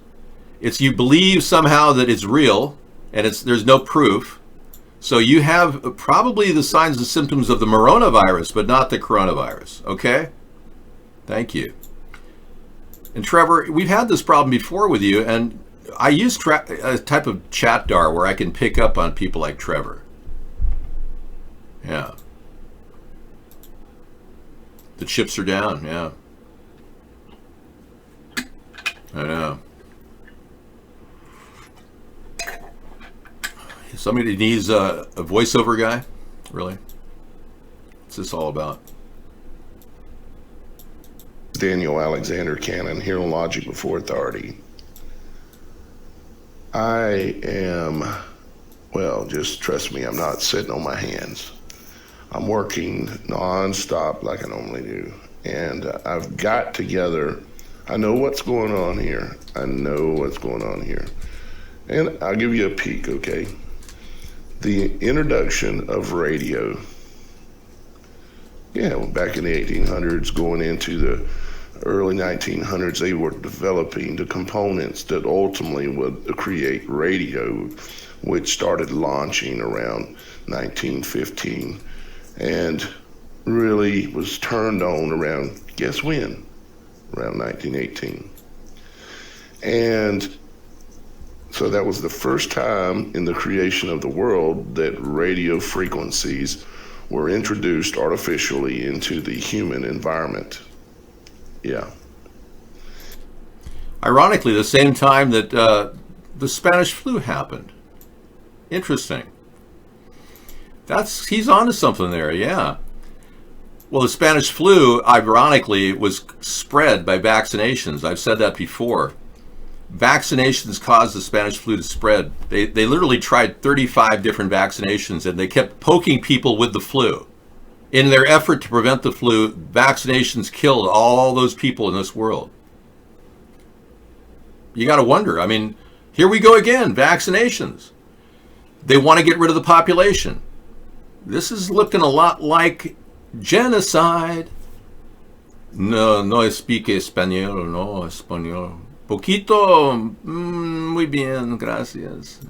I can order a chimichanga at Taco Bell. Yeah, that's how great my Spanish is. And they don't even eat chimichangas at Taco Bell. I'm working on a black bean burger. I suspended my cooking show on Thursday because I'm 14 hours a day, day 26 right now, so it's very difficult to do that and this. But over at coolrock.com, I have a food worldwide button, and the black bean burgers are looking good. Yeah, I'm thinking of following this recipe. I found out it looks very positive. Yeah, I'm going to try it first and see. Okay, as much as I want to talk about the coronavirus and the nature of ignorance, we need to enlighten people. So I think the best thing for me to do is just to kind of focus on the issues of the day. Woman says patients were cremated alive in Hong Kong. Oh my God. Remember this like 2 months ago, the part of the Corona Unmasked hype and hysteria? and then all of a sudden all the deaths stopped in China and Russia?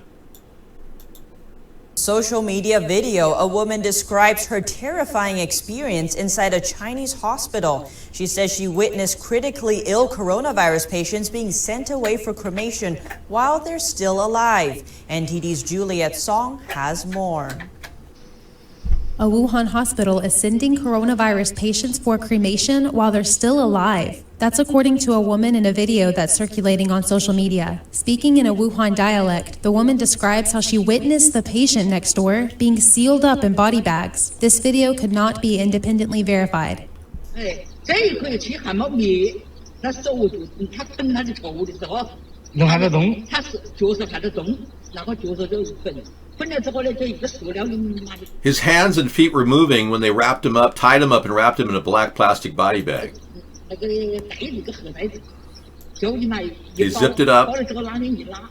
She goes on to say the man was wrapped in 4 body bags and then put into a box-like device. The man was in his 70s and critically ill. He was in room number 18, the ward next door to her. So basically they're sending people to a cremation when they're alive. What can be done, she says. They're afraid that the virus inside his body will spread. The woman says she witnessed several cases. This is like fear porn, you know? You like sit there and freak out, just, no. Yeah, sure. And then all of a sudden everything stops in China. Right. China and Russia are working to freak us out and push our economy into the hole. I never said 5G spreads COVID. No. Who said that? That's just BS. 5G never spread COVID. That's absurd. Who would say such a nonsensical thing? No, I'm talking about a multitude of dangers that are facing our country right now. They just found a connection between people suffering from symptoms of Roundup, having similar symptoms that are Roundup poisoning can lead to the same symptoms people are getting with the COVID. Yeah. So drawing connections, that's up to you. You can make your conclusions from there. I will tell you that the scientific community has abandoned the subject, or at least the EPA has abandoned the scientific community. I'll say that. Because we have more than enough talk we could bring you from experts. And I honestly was impressed with a woman who's a professor. She reminded me of my mother. I talked about it last night on her show.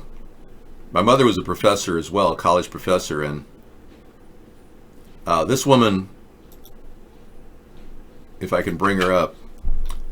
Yeah, Texas is going to ease the coronavirus lockdown. That's great.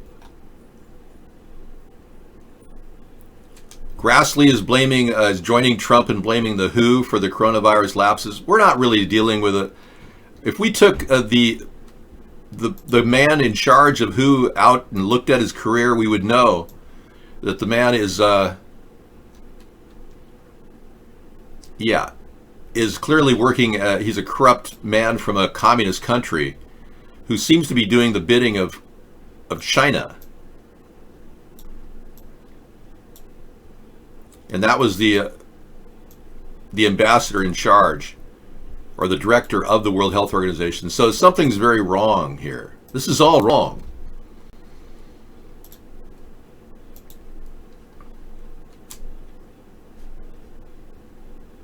Okay, you got a new one? All right. All right, take care of that. All right, let's... Yeah.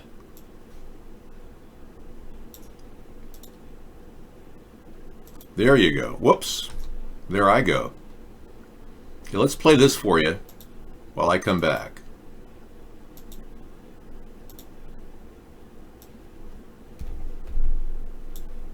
Here, what's the breaking news? Yeah, this is some pretty vital information that's being reported. Just really quick to set it up. Last week on the Highwire here, we spoke about this talking point that emerged out of nowhere, 18 months or longer for restrictions, for self-quarantines until a vaccine's ready. A lot of the media ran with that. That was traced back apparently to an Imperial College of London report based on assumptions.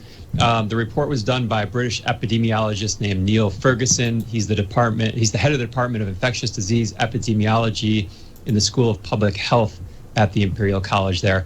Well, just now reporting, the Daily Wire headline reads, epidemiologist behind highly cited coronavirus model admits he was wrong, drastically revises model. Wow. Now, this model informed government policy decisions in the U.S. and the UK. So Ferguson basically just gave us evidence in the UK's Parliamentary Select Committee on Science and Technology as part of the nation's coronavirus response. So going back to the Daily Wire report, Ferguson's model projected 2.2 million dead in the United States and 500,000 in the United Kingdom if no action was taken. The Daily Wire writes, after just one day of ordered lockdowns in the UK, Ferguson has changed his tune. Now the epidemiologist predicts hospitals will be just fine taking on COVID-19 patients and estimates 200,000 or far fewer people will die from the virus. There we go. That's what I want to hear. Thank you. Okay, so you heard it there from a fairly esteemed news outlet. And that's the guy from of course, the anti-vax movement too, on the right. But look at this article just March 26, not even 2 weeks ago. Dr. Anthony Fauci, the lead author of this, Navigating the Uncharted. And this is when the Chinese statistics and the Russian statistics were about the same as they are now. He made the statement in the paragraph number 3. This suggests that the overall clinical consequences of COVID-19 may ultimately be more akin to those of a severe seasonal influenza, which has a case fatality rate of only 0.1%. So hardly anybody's really danger. A lot of the stats we're looking at are from Dr. Birx and her manipulation of the data. Apparently she's really happy with her ability to call anybody suffering from anything at all a COVID-19 victim. Much like that woman in Israel who said she didn't even have a fever and she was labeled a COVID-19 victim. Because starting with Donald Trump saying we have 1 million to 4 million test kits, that was a lie. They had 4 million Q-tips and they went into plastic bags, and I doubt they've tested all 2 million of them. In fact, I know they haven't. Mathematically, they couldn't have done that. The mind of the people would be, well, there's COVID test kits, we're going to be tested. But no, they're just Q-tips, folks, and they go halfway into the back of your head. Yeah. Oh, they're brutal. And they don't even determine accuracy. They're 85% false positives. So this whole thing is a sham. Let me play you her little ditty, and I played it yesterday. It's not about Jack and Diane. It's about you and your family being harvested for vaccination death. One for Dr. Fauci or Dr. Birx. Can you talk about your concerns about deaths being misreported by coronavirus because of either lack of testing or standards for how they're characterized? So I think in this country, we've taken a very liberal approach to mortality. And I think the reporting here has been pretty straightforward over the last 5 to 6 weeks. Prior to that, when there wasn't testing in January and February, that's a very different situation and unknown. There are other countries that if you had a pre-existing condition, and let's say the virus caused you to go to the ICU and then have a heart or kidney problem, some countries are recording that as a heart issue or a kidney issue and not a COVID-19 death. Right now, we're still recording it, and the great thing about having forms that come in and a form that has the ability to mark it as COVID-19 infection, the intent is right now that if someone dies with COVID-19, we are counting that as a COVID-19 death. Can you be sure? I mean, you hear from coroners that that's not necessarily the case. Are you sure? How can you be confident about that? And is there any concern that it skews the? Yeah, this is a live exercise, folks. They're faking everything. She just said anybody who comes in thinking it might be the virus, not even having a test, is automatically, if they die of kidney disease, That's the virus. It's COVID-19. So all the stats we're looking at right now, you take the number of people that are allegedly involved, 17,000 supposed deaths, supposedly, in the U.S. Okay, just do a simple multiplication. Multiply that by 0.15. And that's the real number of people that may have died from the severe flu, based on the COVID tests being 85% inaccurate. Very simple math, just multiply by 1.5. So, yeah, I'll do it on the calculator for you on the screen so you can, see how easy it is, okay? There you go. We're going to do a little calculator.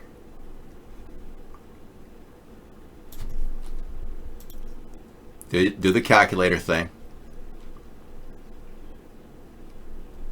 Like 17,000 dead people, right?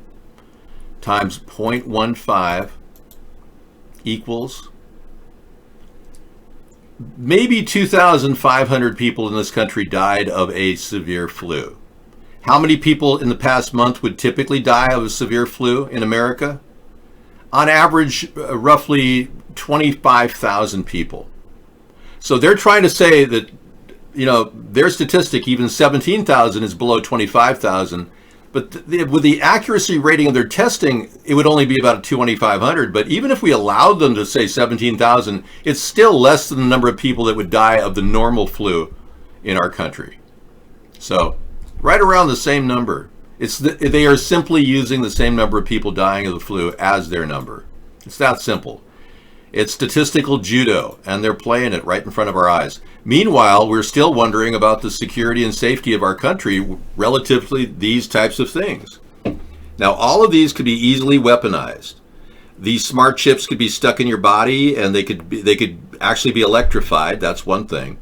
Vaccines could have cancer cells in them, and many have already been discovered to have cancer cells, as well as Roundup inside of them. For whatever reason, they use gelatins to create vaccines.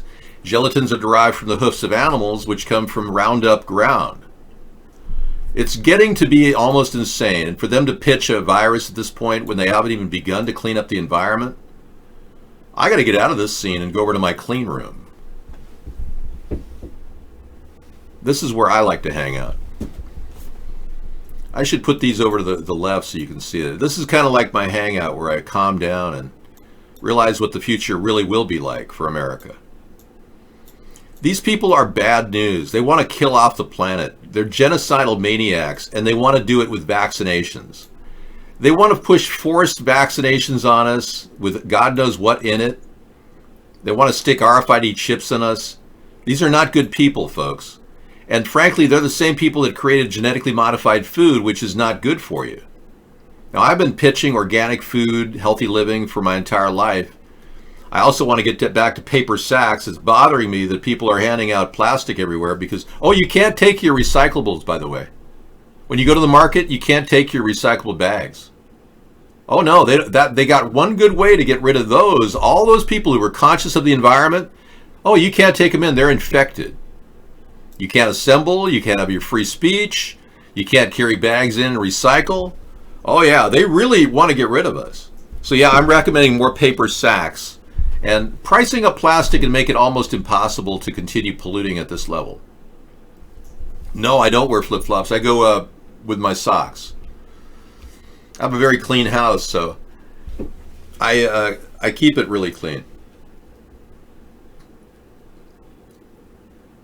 Oh, it gets better? Okay, great. Here we go, folks. I'll play the rest of it.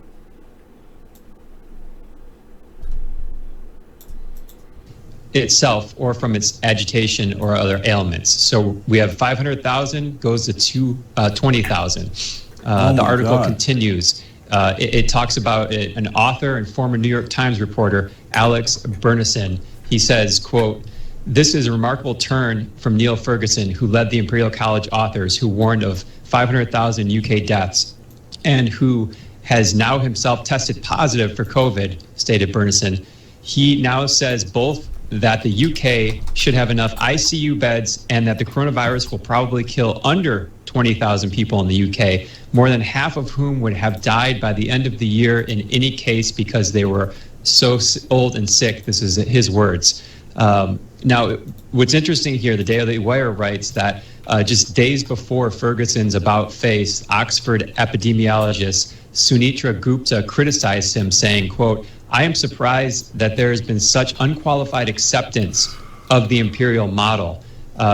Now, Gupta herself has a model that is basically suggesting that the virus, the COVID virus, was circulating in the UK by mid-January, around 2 weeks before the first reported case and a month before the first reported death. Her Oxford model is claiming that half of people already have it. So back to the Daily Wire. So it says, quote, "If her model is accurate, fewer than 1 in 1,000 who've been infected with COVID-19 become sick enough to need hospitalization, leaving the vast majority with mild cases or free of symptoms." So in other words, Ferguson's highly influential initial model was off by orders of magnitude. Wow. I am nothing short of speechless right now. I mean, part of me is not surprised because this is what we've been looking at, but you always have that question in your mind, right? I'm looking at every model. We're showing everyone on the high wire, everyone and everywhere that people are looking, and we're coming to the conclusions that many of the scientists we showed you today, but one of the lead scientists has been telling us that this dire outcome is now absolutely shifting his tune. 20,000, I am sure it relates to the numbers we are used to in America. That makes this no worse than any other flu, which means, I mean, should we all be jumping up and down? I feel like people should be charging out in the streets and screaming, hooray, it's over, it's over. This thing really was either a hoax or a fraud or one of the biggest mistakes the medical establishment has ever made. Is there any other way to see this? I mean, I don't know what to say. This is incredible. Well, I was doing some further research while I was on standby, and the newscientist.com reported that Ferguson also acknowledged that it was impractical to keep the UK in lockdown for so long because of the impact on the economy. His quote was, "We'll be paying for this year for decades to come." So, kind of speechless. All right, so now we're processing this. Now, because our government is so slow and stalwart to respond, we have to get to a whole series of answers from links that have come in, which take away my time from the subject that we just talked about. Ironically, the links that came in were about the subject we just talked about. So, yeah, this is the article that came in. Epidemiologist behind highly cited coronavirus model drastically downgrades projection. Now, you'd think our president would be automatically putting us back to work by today. Now, they're faced with a controversy in Trump's administration. They don't know how to keep the ball rolling because the fakery has been exposed. All this fakery that Trump has been doing, even falsely claiming everything is a COVID death, is being exposed as they're trying to roll out this agenda called a live exercise. So what's happening right now is kind of like the backlash of fakery that's been going on for years under our current administration and the previous one. Lies to the American people openly in front of everybody without any evidence of things happening. Showing me a picture of the Hart Island is not going to make me feel better. Showing me a picture of 100,000 dead people isn't going to make me feel better either. Typically, this is how many people die in 2 months around the world. The stadium picture, yeah. Do you want to get a handle on how many people die in a 2-month period from old age and staph infections, from hospital-borne infections, from heart disease and lung cancer and liver disease, diabetes? That's how many people in the world die within a 2-month period, typically. Or maybe even more than that. Worldwide, yeah, but that's how many people die of sickness. So there's car accidents, there's whatnot. So showing me a picture that's designed to be fear porn is not helping me. So I don't know where you guys are coming from when we're analyzing real data and saying, yeah, we have another open letter from a professor here. Open letter from Professor Sukharit Bhakdi to German Chancellor Angela Merkel. Yeah. Dear Chancellor, as emeritus of the Johannes Gutenberg University in Mainz, and longtime director of the Institute of Medical Microbiology, I feel obliged to critically question the far-reaching restrictions on public life that we are currently taking on ourselves in order to reduce the spread of the COVID-19 virus. It is expressly not my intention to play down the dangers of the virus or to spread a political message. However, I feel it is my duty to make a scientific contribution to putting the current data and facts into perspective, and in addition, to ask questions that are in danger of being lost in the heated debate. The reason for my concern lies above all in the truly and unforeseeable socioeconomic consequences of the drastic containment measures which are currently being applied in large parts of Europe and which are also already being practiced at a large scale in Germany. My wish is to discuss critically and with the necessary foresight the advantages and disadvantages of restricting public life and the resulting long-term effects. To this end, I am confronted with 5 questions which have not been answered sufficiently so far, but which are indispensable for a balanced analysis. I would like to ask you to comment quickly and at the same time appeal to the federal government to develop strategies that effectively protect risk groups without restricting public life across the board, and sow the seeds for an even more intensive polarization of society that is already taking place. With utmost respect, Professor Emeritus Dr. Medical Sucharit Bhakdi. Now, this goes on to talk about infections, the statistics, basically, questioning the fact that people have been falsely labeled, the dangerousness of this. It's no more than 0.1% by any stretch of the death rate. It's not 3.4 like we thought, based on China and Russia's results. How does the workload affect intensive care units? Dissemination? Yeah. How fast does it spread? Now, all these questions are brought up, and mortality by this woman, and comparability. So these are very in-depth questions a top microbiologist is asking, because it doesn't make sense that we'd shut down our societies. It doesn't make sense at all. So that's a big question that was brought forth by Misanthropy, and I appreciate that. They believe that swine flu cases were overestimated. CBS News.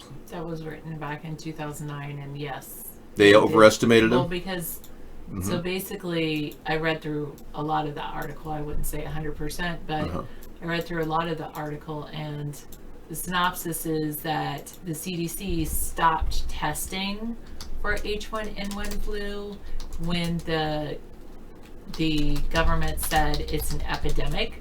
They said, well, we know it's an epidemic, so we're not going to test for it anymore. We'll just assume certain people are positive for H1N1. And the premise of that article is actually, though, that then people won't get vaccinated. Part of it was then people won't get vaccinated for H1N1 because they'll think they already had it. And that, okay. You know, anyway. It's just, well, you know, I think honesty is the best policy, and right now we're getting dishonesty from our government. So if we could just get transparency, it's happened in the past, and this dishonesty is not helping us get past this hump that we're at right now. Obviously, there's no precedent for our country to be shut down to stop a flu. And you could argue that it happened, that we stopped the flu shutting our country down economically with the Spanish flu. I'd argue that the Spanish flu spread because of vaccinations. They created 35 vaccinations trying to stop the Spanish flu, and it kept it cross-infecting everyone. And I'm accurate historically, by the way. So creating vaccinations for something like an RNA mutated virus is impossible, by the way. There's no way we can do that. It's mutating on the fly. If you come up with a vaccine for one, it'll be 14 or 50 others that are not able to deal with a vaccine. The same theory applies to all flus. You come up with a vaccine for one flu, there's 200 flus out there. So we can't apply the vaccine formula. We can, however, and if people are suffering from extreme worry, apply certain common sense knowledge that we're all listening to. And one doctor from New York said that he's getting a positive result from drinking tonic water with quinine in it. Not a lot, just a little. If you're sick, it helps open up your cell tissue to actually receiving nutrients to fight a dangerous infection. That's just one thing. That, not chloroquine, by the way. It's in the cousin of the chloroquine family. It's not chloroquine. Chloroquine needs a doctor present to administer it. What Donald Trump said that chloroquine is the answer to everybody. No, everybody's got to be under doctor supervision, because you can get arrhythmia and die of a heart attack, not to mention become addicted and have about 50 side effects from chloroquine. Tonic water doesn't do that. So if you guys are drinking tonic water, go for it. Gin and tonic. Gin and tonic, vodka yeah. tonics. Yeah, but I'm not saying drink a lot. No, I'm not And you saying don't have to add the alcohol. You could just drink drink the tonic water, gin yeah. tonic. So, and I urge you to do that, but look for a tonic water that doesn't have high fructose corn syrup, because most of them do. So we actually found some recently, and I'll bring a couple in. I'll show you what I've got. Okay, sounds good, David. All right. How are you? Oh my goodness. Hello, Lester. Nice to see you. It's been so long. Is your casino shut down? Not considered essential? You finally have a little bit of time on your hands? Are they gonna be able to open up online gambling? I mean, anyway, lots of questions. Misanthropy wants to present to me one of the most important studies ever made: sheep in human clothing. Scientists reveal our flock mentality. From leadsac.uk. You're welcome. You can really thank David for hosting the program. I'm just here to give David a break because, you know, he needs it. And, well, I would say he needs it, but then he expanded out from when I used to give him a break in his evening shows to now doing 14-hour-a-day shows. So, anyway.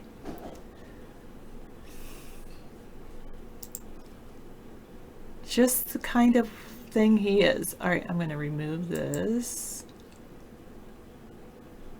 I'm going to remove this. David, this one's my scene. So, do I leave those?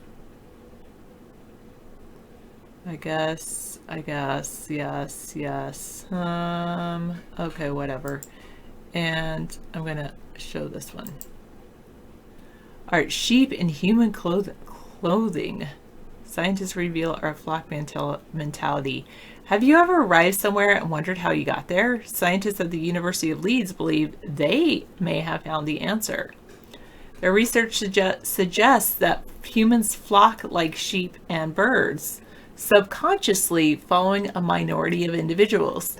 The study at the University of Leeds shows that it takes a minority of just 5% to influence a crowd's direction, and that the other 95% follow along without realizing it. Probably true. All right. Or I guess it's true. They did a study. No, not really. I'm not. I would say that unfortunately, there's a lot of people that don't have jobs right now, and that's one of the reasons that I'm not in favor of hazard pay at this time, because I'm sure there would be other people that would be working at this time. Anyway, the findings could have major implications for directing the flow of large crowds, in particular in disaster scenarios where verbal communication may be difficult. There are many situations where this information could be used to good effect, said Professor Jens Krause of the university's Faculty of Biological Sciences. At one extreme, it could be used to inform emergency planning practices, and at the other, it could be useful in organizing pedestrian flow in busy areas. I agree that people are more exposed to a disease, though, and I believe that, how about this? I'll meet you halfway, and I would say that I believe that people who feel that are afraid of working because they feel like they're exposed, I think that they should still have their jobs, job security, so that they can still have their jobs when COVID-19 is over. That's what I would say, so that they wouldn't have to be exposed to the disease. All right. Professor Krause with PhD student John Dyer conducted a series of experiments where groups of people were asked to walk randomly around a large hall. Within the group, a select few received more detailed information about where to walk. Participants were not allowed to communicate with one another, but had to stay within arm's length of another person. Misanthropy says this study was from 10 years ago, but he finds it to be very important to what's going on right now. The findings show that except now people are asked to be farther away than arm's length of another person. Okay, anyway, the findings show that in all cases, the informed individuals were followed by others in the crowd, forming a self-organizing snake-like structure. We've all been in situations where we were swept along by the crowd, says Professor Krauss. But what's interesting about this research is that our participants ended up making a consensus decision despite the fact they weren't allowed to talk or gesture to one another. In most cases, the participants didn't realize they were being led by others.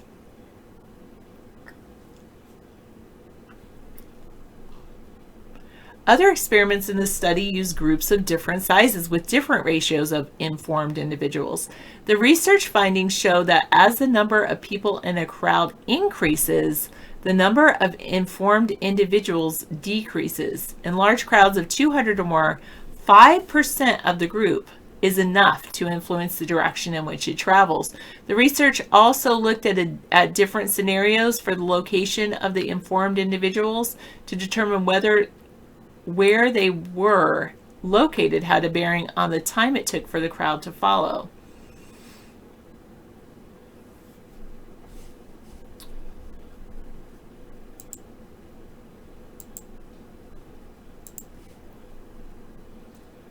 We initially started looking at consensus decision-making in humans because we were interested in animal migration, particularly birds, where it can be difficult to identify the leaders of a flock, said Professor Krauss.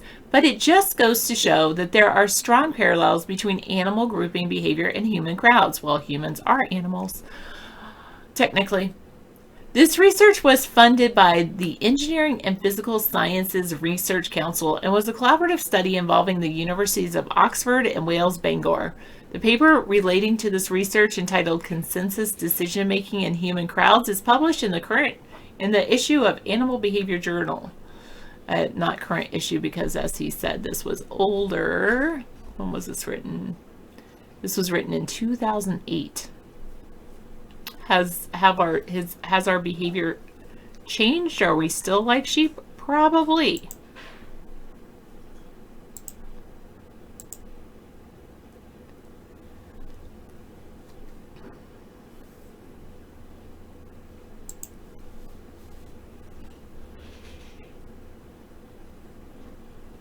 Misanthropy thinks it's gotten worse. And I would say one thing is that people definitely follow anyone that they see as an authority figure.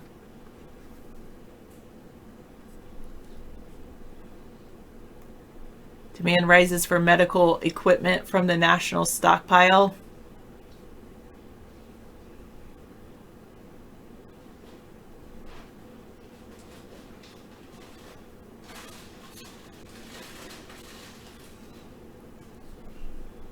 Hello, Ron. You want to end the Fed? U.S. jobless claims totaled 6.6 million last week. And in some areas, coronavirus has hit minorities harder. And it affects the food industry, worsening insecurities.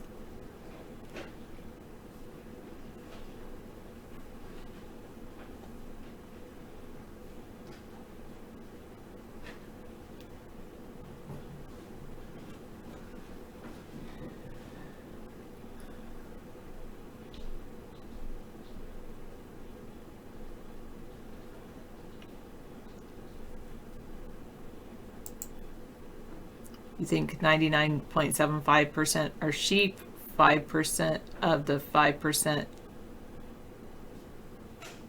are still sheep, just a little more open-minded. Oh, 95% of the 5% left of the 0.25% left are still sheep, just a little more open-minded. I think you probably think I fall in that category. An open-minded sheep. Whatever. All right. There's one data point that suggests both New York and California are getting coronavirus under control.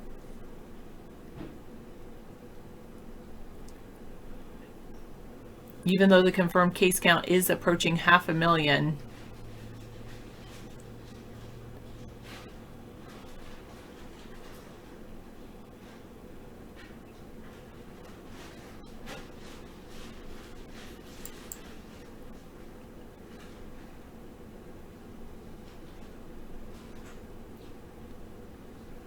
Ignore the skyrocketing case count, or at least take it with a grain of salt.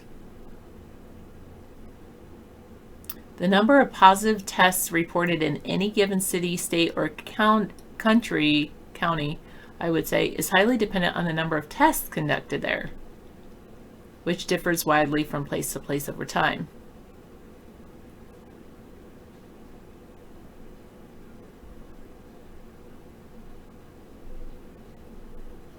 The number you really want to focus on is hospitalizations, and if it's good news, you're after pay particular attention to what's happening in two key states, New York and California.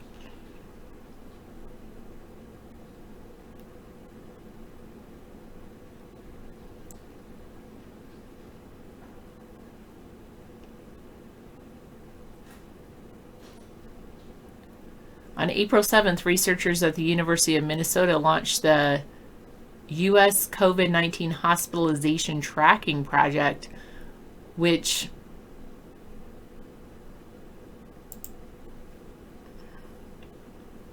is just what it sounds like, the first effort to capture, track, visualize, and compare daily data on the number of hospitalizations from COVID-19 from the 37 state departments of health that are reporting this information so far.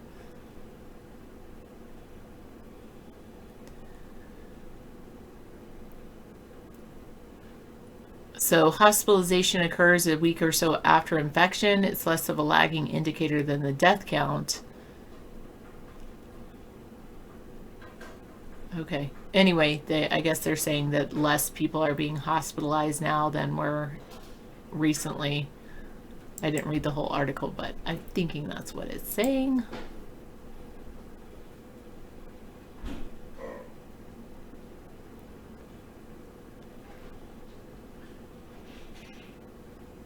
Antibody tests are on the way.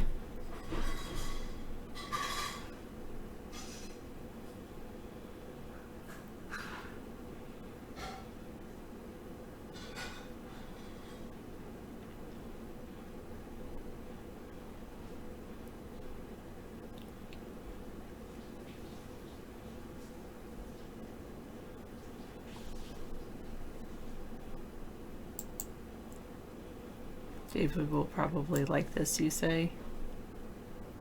It's called Launchpad, so wait for it to load, and then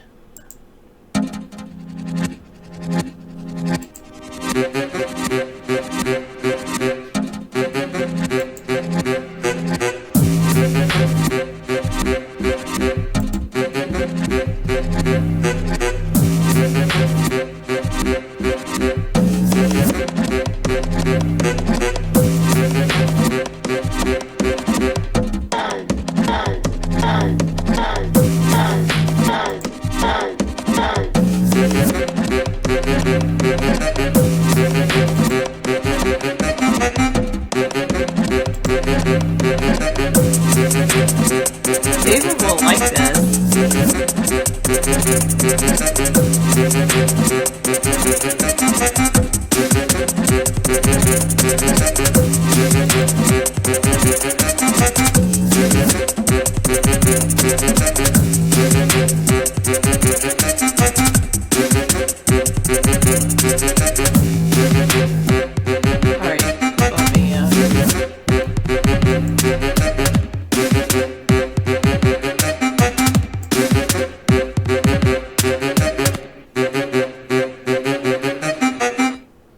That was cool. Thank you. David will actually really love that. That's awesome. Thank you. Wow. And then you can change it to a different beat too. Very cool. Yeah, I will definitely show him it and show him how it works. He'll love it. Thank you. I'll be the leader and he can be the sheep. No, I'm just kidding. Just kidding. David would never want to be a sheep.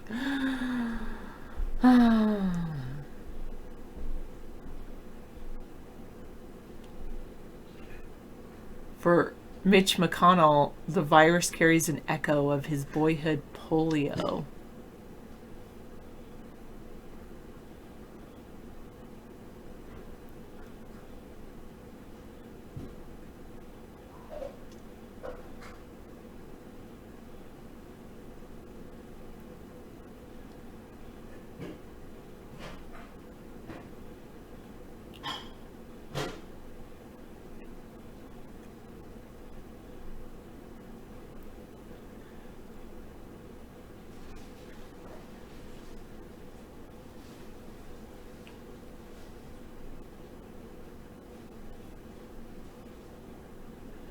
All right, I'm just scrolling through all sides. I feel like I went through last time. I went through and closed out of a lot of David's links, and now I'm going through all sides. I wonder, I should probably dye my hair again, but I'll wait on that.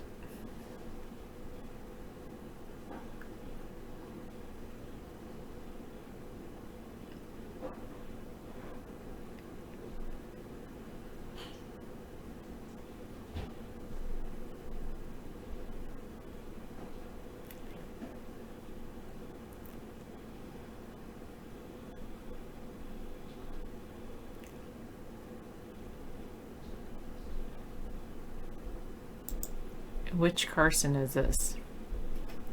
Everybody left?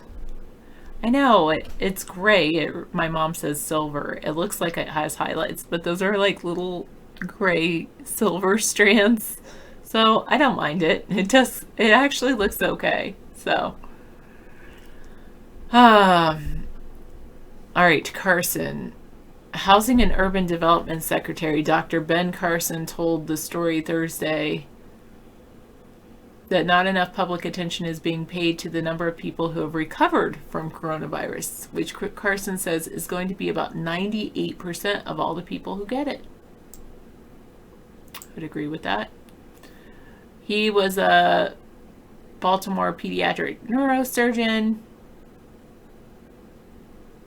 He said between a quarter and half of all people infected are asymptomatic.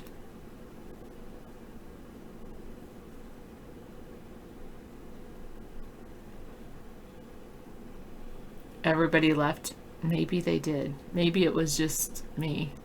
I have a tendency, they probably all fell asleep listening to the sound of my voice. That's all right. Economy and jobs, buying time for the post-COVID reckoning.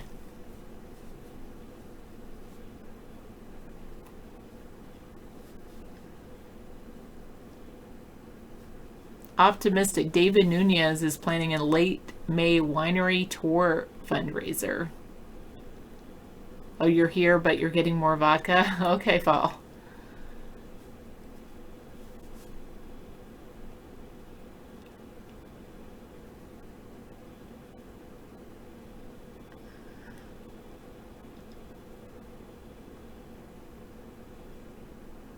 Federal debt tops $24 trillion for the first time.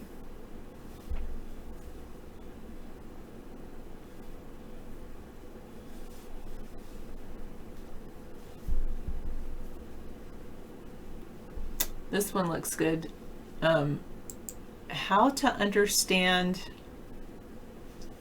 this scale of American job decimation.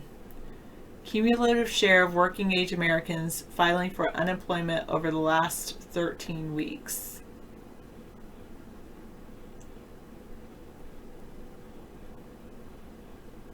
That's a decline. 6.6 million Americans filed for unemployment last week. That's down from 6.9 million the week before. Over the past 3 weeks, 1 in 10 working age adults filed for unemployment. 1 in 10. We're not even close to understanding the long-term ramifications of America rocketing from this sub -4% unemployment to what could be depression levels in 1 month.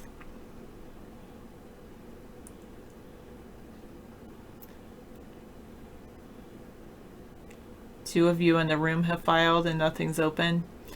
This is just the first wave, since we don't know how many businesses will fail while waiting on reopening or waiting on bailouts.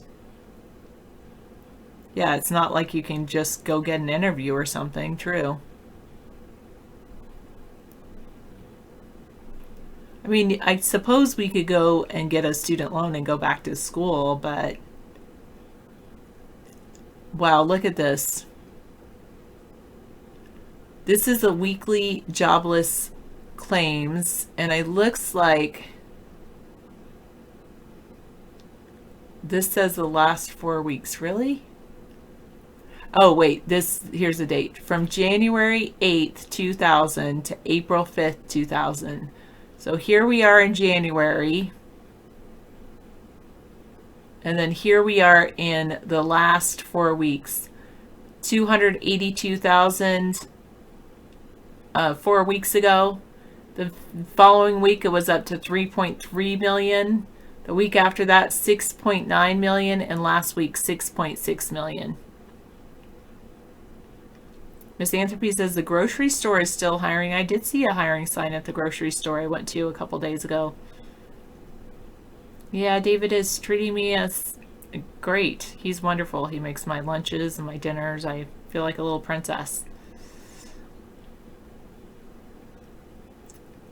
Charlie says the world population is very large with people heading into retirement. This is one of the reasons the New World Order needs to eliminate older people.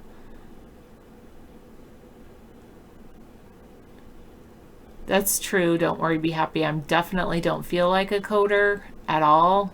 I feel like I have like the tip of my pinky compared to my like whole body as far as being a coder goes. Like, I think there's a lot of people that know a heck of a lot more than I do. Fortunately, I will say that I like the skills that I have is as they say, an instructional tech coach. I'm a tech, yeah, I guess that's what I am. I'm a tech coach, so I get a little extra from my school, and I have been for the last couple of years. Was I doing that last year? Yeah, because I was getting my master's.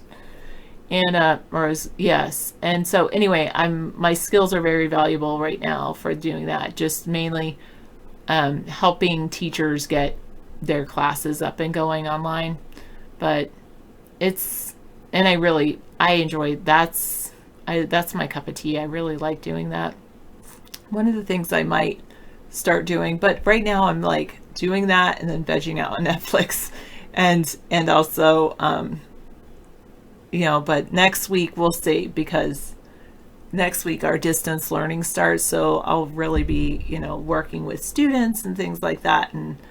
But part of me thinks I should start studying data science. And it's funny because obviously I can tell that, those social media people that track all of my interests, they always put like, learn data science. Here's another thing for data science, because I liked a couple of them.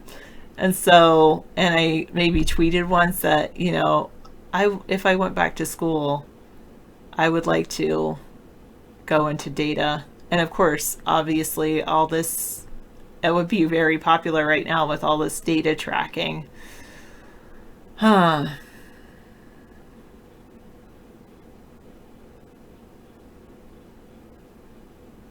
Yes, these unemployment stats, true unemployment is higher than these stats, because these are jobless claims, but these are like people filing for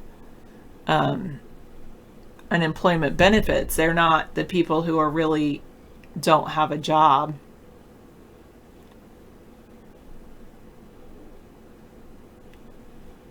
Well, I've worked with another teacher and I teach science. So she teaches my social studies. But yeah. One thing I really do like though, Charlie, is there's a curriculum which I don't currently teach. It's not approved by my district, but I really like it. It's called CoreKnowledge.com. It's not the Common Core. It's actually, it was developed by the same person that wrote one of my favorite books, of course, Cultural Literacy, What Every American Needs to Know. And that really has some good history in it. You were furloughed because the courts are closed. Oh, I'm sorry to hear that, Paul. All right, this is just the first wave since we don't know how many businesses will fail while waiting on reopening or bailouts. Once the lockdown ends, we don't know how businesses will behave in a world where the next lockdown is just a new outbreak away. But we do know more pain is on the way. It will be felt with savage inequity. We mustn't become numb to the scale of these numbers. We must each play a role. If you're not an essential worker, that means staying home and avoiding group gatherings, according to this group. The bottom line, now is the time to behave in ways that you can recount with pride for future generations.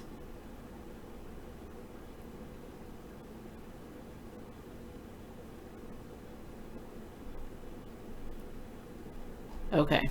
Anyway, I would say, yeah, this is just the beginning. Misanthropy says they say they care about small business, but their actions may show otherwise, or he said will show otherwise.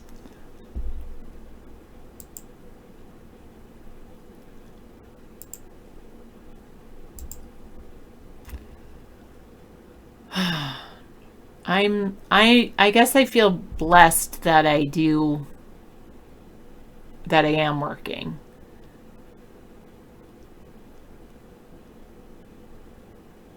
And I always wanted to do online learning anyway, so I guess I'm blessed that what I want, I'm doing that too.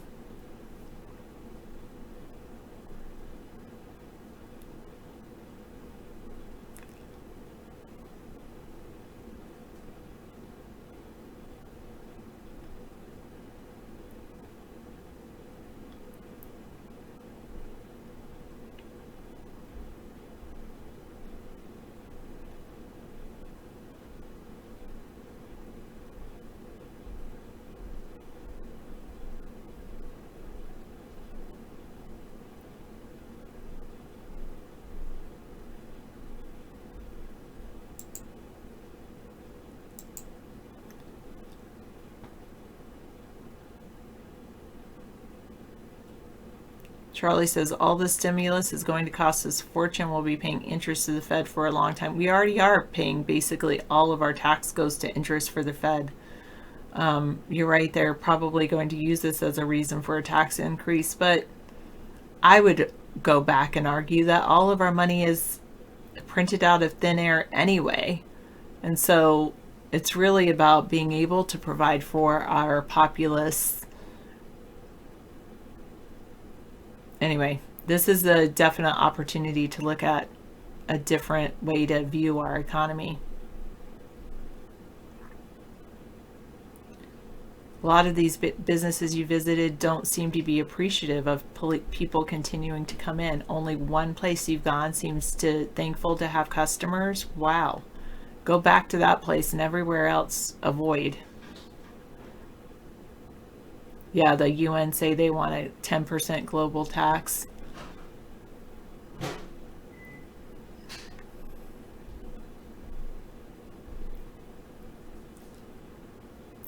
Obama tweeted that the country needs a robust system of testing and monitoring, something we have yet to put in place nationwide.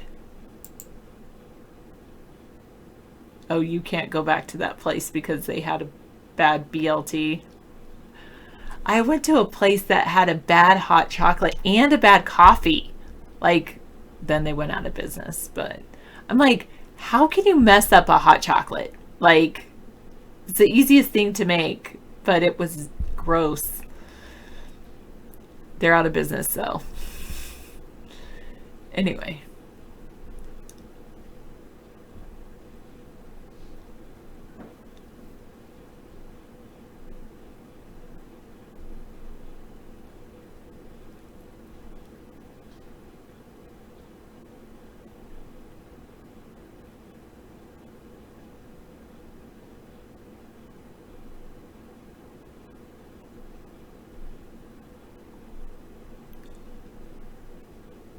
That was just a little feel-good story. It was not only watered down, it was made with like chocolate syrup or something. I don't know. It was just not good. I'm like, how can you do that? But anyway. Could you mute it for a second?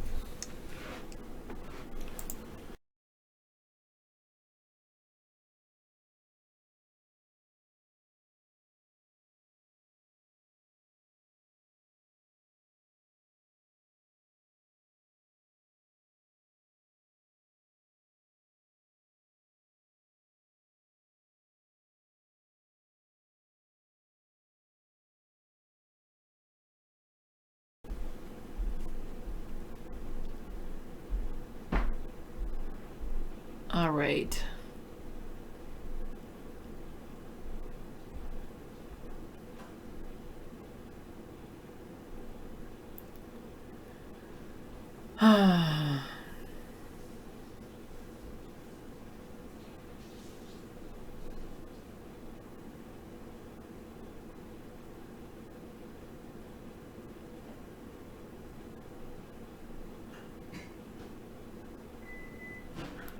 I was just looking through these.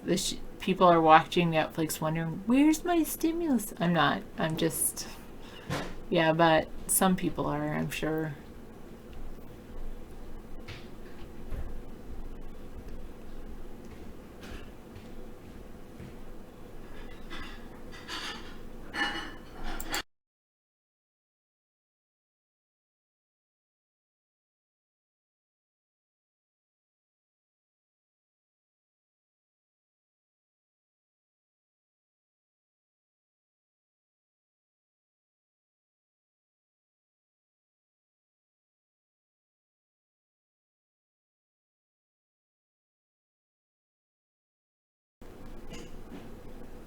All right.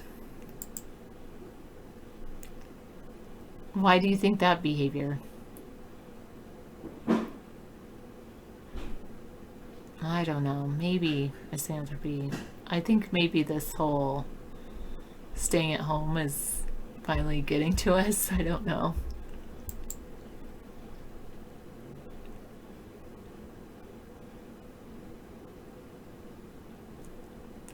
All right, Fauci names the 2 things he hopes will change after coronavirus.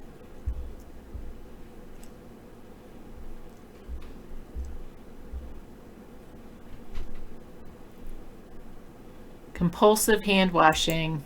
True, I have not. I'm still not there.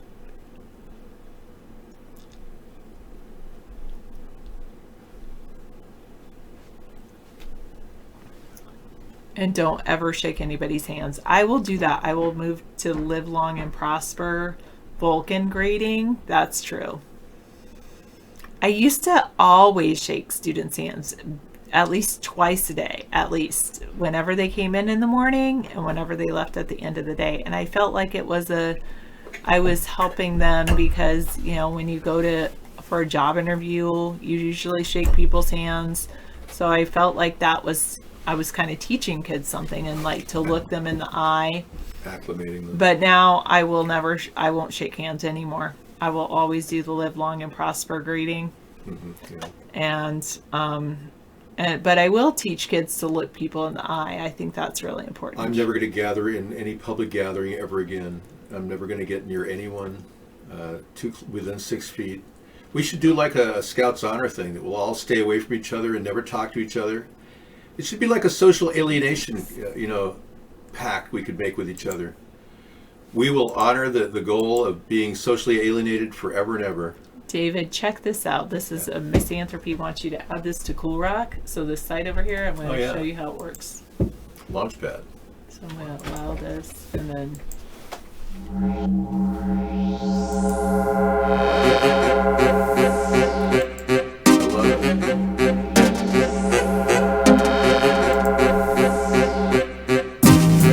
Love this. This is so cool. I love it. That's free. That's so cool. Okay, we're on it tonight. I'll load it in there.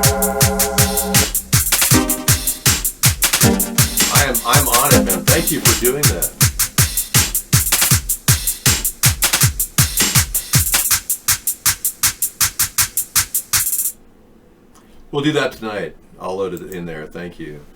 All right, I showed him. I did my job. That's incredible. You elbow greet people now. I like the whole Vulcan greeting. I like the fact that people are physically there when you're talking to them, whereas in a virtual world, you can never really touch anyone. I've noticed that. Well, yeah. Just because we're physically distant doesn't mean we have to be socially distant. Isn't it kind of getting us to the next level, though? Isn't this all about transhumanism, keeping people separate and then becoming virtual and just having a headset and becoming like a... I did say that thing about population last night was my theory, too. They're trying to shrink the population and keep us from having sex. Relations, yeah. I think they're really... This is like a mastermind propaganda psyops that they put together. And, you know, we're so lackadaisical about everything due to the various things that are going on in our life that it's just like, whatever, you know, we become, taken over and lose all our rights. I want to address Jimmy's thing. Inslee really wanted something drastic to address climate change. Yeah, he got it. And ironically, it was given to him by Donald Trump, the guy he doesn't like. It's funny. Jay Inslee. Well, awesome, Sarah. Thank you for helping.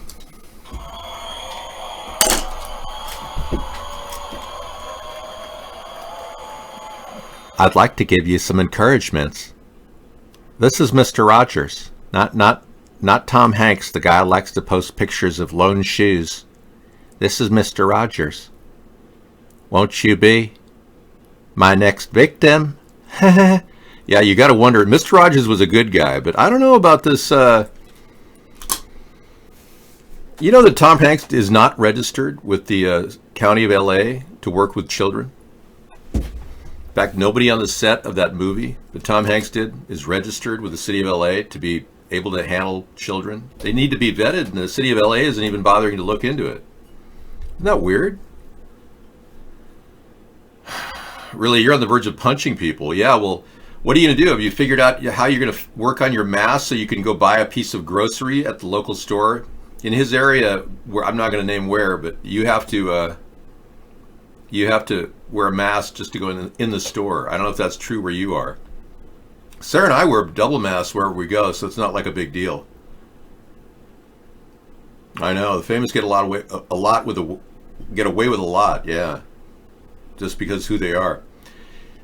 I need to govern Washington. Yeah, I'd like to talk about that. Unfortunately, Jimmy, I ran for office in 2014, and the Democrats and Republicans stole 90% of my signs, and they slandered me in the media. And they didn't even allow me to rebut what they said. It was unbelievable. I ran into a wall of political corruption so big that, and truly, if you do that in your area, you'll run into the same wall.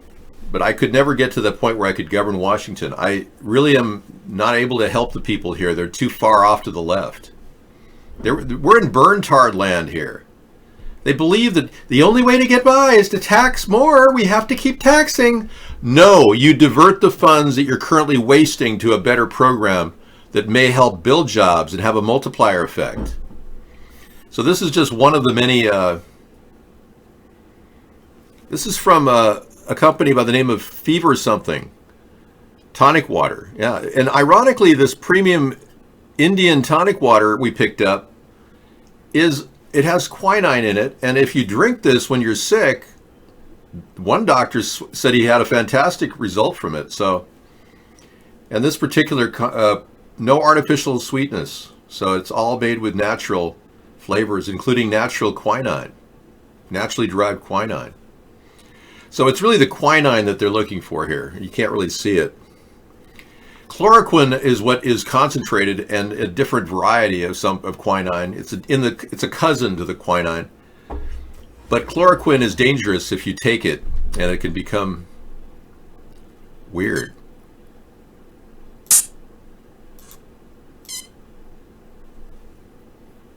I'm trying not to touch my eyes with my hands, even though I haven't touched anyone, including myself. All right.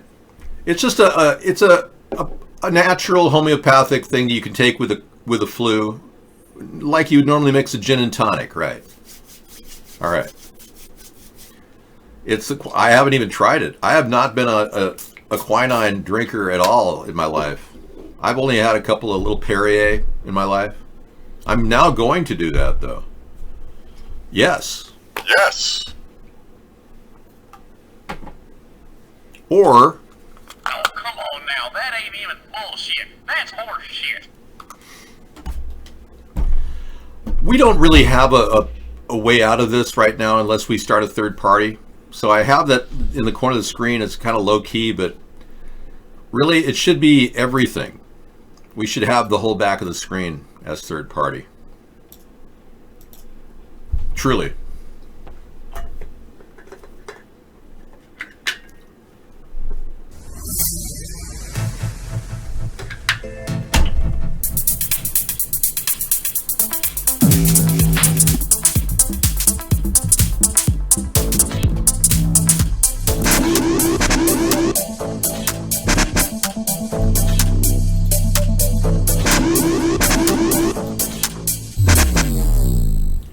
I wonder what the vocal sounds for. You know, there's a vocal button. That's cosmic space. Hey, at least this one hit, royalty-free issues, A government admits to 20% waste. The government is 80% waste. I would run a slash and burn operation where we have an economic brake pad where we could shut the government down at any time if we can't afford it. I really believe that we could do much better with the money we have. Most of the people at our FAA and EPA and FDA sit around doing nothing, literally, and collect a paycheck. Rhodium's down or up? Yeah. Is that up or down for you, Trump Tardigan?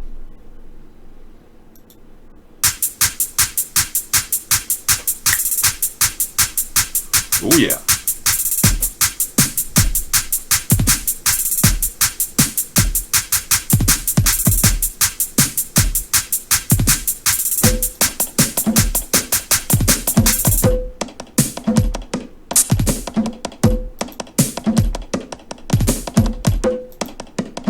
This is like your gift to me. Okay, thank you guys. It's like, thank you. This is like a great start to our show tonight for Coachella. Not Coachella, but Cove, as in COVID. It's getting very motivational, isn't it? Yeah, I always like music, and we're going to do a little thing, an homage to some of the music that we've had in the past and the current music, kind of a broad spectrum from classics to modern. For some of you who haven't heard some of the oldies but goodies, you probably never heard Stairway to Heaven. I mean, even it's the most played song in radio history. That's a great song. You know a guy that works for HUD that makes $400,000 a year. There you go. Chucklehead Charlie knows somebody. So yeah, imagine just shutting all of that off. Now, one thing we learned from Donald Trump is that if we shut the government off, the only thing that really affects us, literally, is the TSA. And the Coast Guard, they're pissed off because they can't get money. So we simply have to make it so the Coast Guard can get a little money from the National Guard Fund. I'm serious. And they can be our plainclothes TSA officers while the TSA is taking a sabbatical. Yeah. It'll be switching teams of people. It's no big deal. That's the only thing that's going to be a hiccup for our country. Meanwhile, we pretty much put all these government fat cats that sitting there doing nothing anyway with padded retirement funds, and we put them on a furlough, non-paid furlough. It's like, hey, we're giving them a vacation. Enjoy. Meanwhile, operations will go forward just fine. Now, many of you have been wondering about the coronavirus and how it's spread. People thinking, oh, this is terrible, based on fake statistics regarding how many people are dying. And we've got Senator from Minnesota, Senator Jensen, who's a doctor who openly said, this is doesn't make sense. He's being told what to put on a death certificate when he's been writing them all his life. And now he's been told that anybody who comes down with anything is a COVID-19 death certificate. So thankfully, Senator Jensen, the doctor, has spoken up, and it really sent a wrench into the big game plan of the New World Order. Now, Morona is deciding whether he does the bidding of the New World Order and lose the 2020 election, which will automatically make him under investigation across the board for countless misdeeds he's done. Or he will do the right thing, fire Pence, hire me, and then get the country going back. But, you know, I'd rather just get the country going back right now. He can fire Pence and hire me later. But we got to get this country rolling again. If he does the right thing, chances are Donald Trump will win the 2020 election over dum-de-dum-dum, you know, Mr. Want to touch your kids and your wife, Biden. Yeah. So I'm not a big fan of Donald Trump, as you know, but I can work with people. I can work around any kind of disagreement I've had with people. I like the fact that he was kind enough to steal my ideas. 15 of my ideas were stolen during the election. That was very nice of him. At least my ideas got out there when you think about it. It's an honor to me that he stole them. Thank you so much. Yeah, everyone knows that I've applied to become the vice president. The world is watching. It's up to Donald if he wants to make the big move. It'll take me 5 days to get to the White House, but I hope Secret Service will let me in. But the only way I can help the country really is by doing the show. And getting the show off on a different level every day with all kinds of new stuff, like we just found out that a top epidemiologist that led to this BS about staying 15 months on a quarantine, that's just ridiculous. It turns out he has reversed his position. He downgraded his projection, and this whole thing is going to be over soon. Yeah, there's no reason to keep us in our houses for more than another day or two. Yeah, they can't come up with enough fake statistics to justify this. Now, I believe that the reason why they went on this bizarre turn of events, which has no proof that stopping a country will actually help, I believe what has gone on, essentially, is they have been spraying things in the air, chemtrails. And I don't trust what I'm breathing because I go outside, and I'm extremely sensitive. My olfactory abilities are almost superhuman. But I have the ability to smell things that most people don't, like your wife's armpit. Jack, please, get her in the shower. David, my city's Amazon distribution center has a COVID-19 employee. Oh, there's another excuse to stop Amazon for a while. Yeah, there you go. People will be pissed off with that. That way they can stop all food supply going into your house. Pretty soon you'll be ordering from a small maple producer out in Vermont going, please send me something I could put on my pancakes that I'm making from old starch. But it's going to get pretty serious. I don't like chemical weapons, no. You know, Jimmy, what do you know about anything regarding that? You have no knowledge of anything regarding Eastern Europe. You're making all this stuff up. Have you read about Hart Island? Yeah, they use Hart Island all the time to dump bodies there. Is there a story? I saw a picture of Hart Island where dozens of people were being buried. That's an old stock photograph. Yeah, that was taken years ago.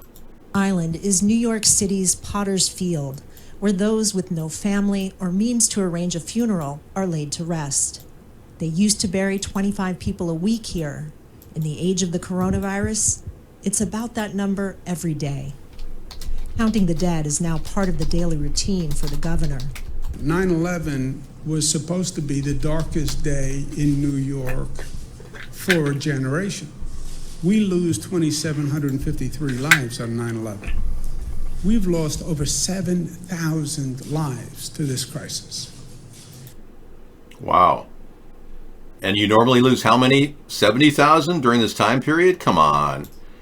Mr. Nipple Ring better just pipe it up because we'll be prosecuting him as part of an ongoing investigation into a treasonous attack on our country. Folks, we're under an attack internally from an asymmetric force that has controlled Donald Trump from the very beginning of his presidency. We've explained that to you retardicans, but you Democrats didn't get it right. You missed the whole subject of exposing Mitch McConnell and Lindsey Graham's connection to Len Blavatnik. You didn't pick up on it. It's all you needed to put the nail in the proverbial coffin, so to speak, to end the presidency of Donald Trump, but you didn't do that. I handed it to you on a platter, and the reason why the Democrats wouldn't do it is because they too have their finger in the cookie jar. They too want to mine money for re-election from donations from foreign donors. That's what prevented our country from following through on the impeachment. And we didn't expose Mitch McConnell and Lindsey Graham in the nick of time. I did all I could from this perspective, but you screwed up, you Democrats. Now we're left with absolutely nowhere to turn but a third party. So welcome to America's third party. That was my plan all along. I did warn you, though. And with this concept of making sure that 5G is safe, much like an old toaster, we had to add a solenoid to prevent it from burning up in your kitchen. We can add Faraday cages and limiters, like solenoids, that will condense the current down to a safe area that will never be abused. And as far as the dark fiber is concerned, we need answers. The entire industry is completely in the dark on what dark fiber there is in these big cables. Most of the fiber in the cable, we don't know what it's for. So all of that is going to have to come to fruition. Yeah, they've been dumping bodies there for years. Yeah, it's a peace monument in the background. There's a couple of missile silos on the property, I understand. I talked to a guy who played there when he was a kid. He would take a boat off of New York City, off the city island, and he'd just paddle over to Hart Island. And one time he walked out there and he saw these big square grave markers. Well, they're all buried there. Yeah, all the John Does in New York are buried there. And this is standard procedure. So if they're flashing some sort of a scary picture in front of you, it's only to get your... it's to freak you out. Those with no family or means to arrange a funeral are laid to rest. Yeah, this is standard procedure, man. So why are we looking at some old photograph from stock footage when we're dealing with a new crisis with so many people pouring out? Show us the bodies. My God, just don't show us a bunch of wooden gun boxes. That's what you carry guns in. Those boxes aren't even big enough to be caskets. Or maybe they are. It's not a boon to my ego. My ego suffers every day. Oh yeah, every day of constant censorship, I never get any recognition. I literally preach to an empty camera.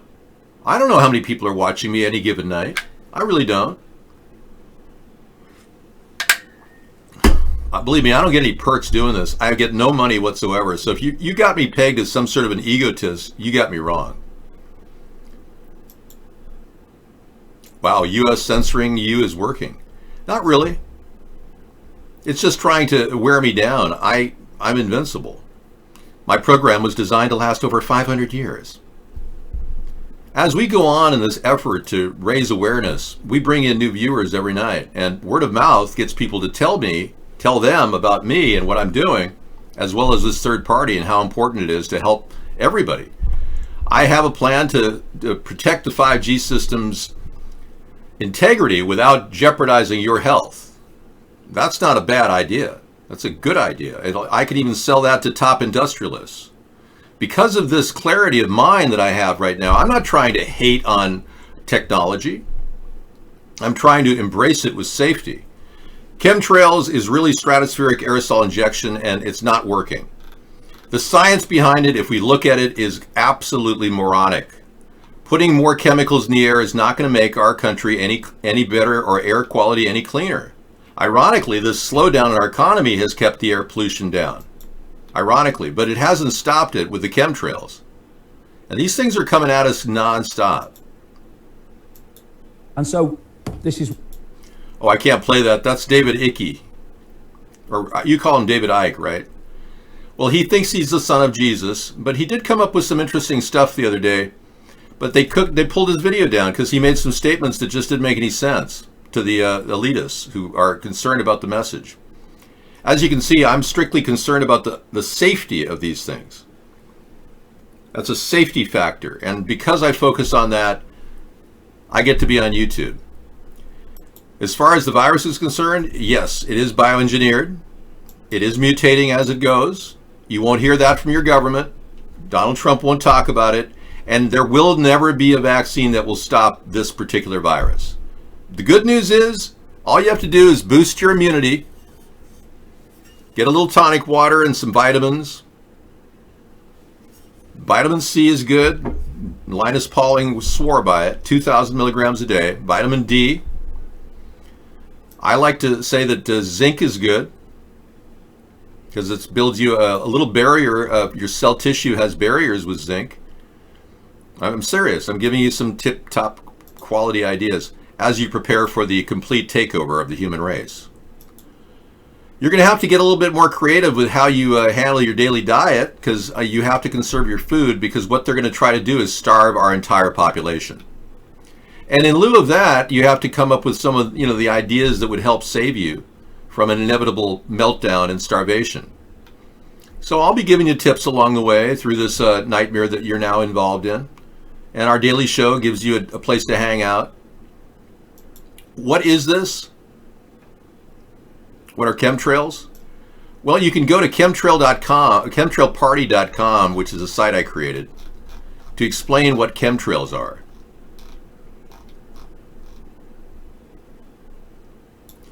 One of the first Nike missiles on Hart Island. Now, isn't it funny now that there's a Nike sneaker? Yes, I know. Nike.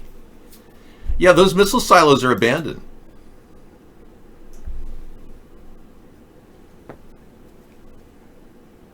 I don't have a pimple. Something's wrong with you. There's no pimple here. I have a slight cleft in my nose. It's almost indistinctive.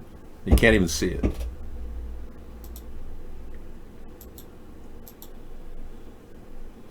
Yeah, let's go to chemtrailparty.com if you don't mind. I'd like to show you what I have, if that's okay with you. It's Freedom Friday. We can go anywhere we want to on the internet.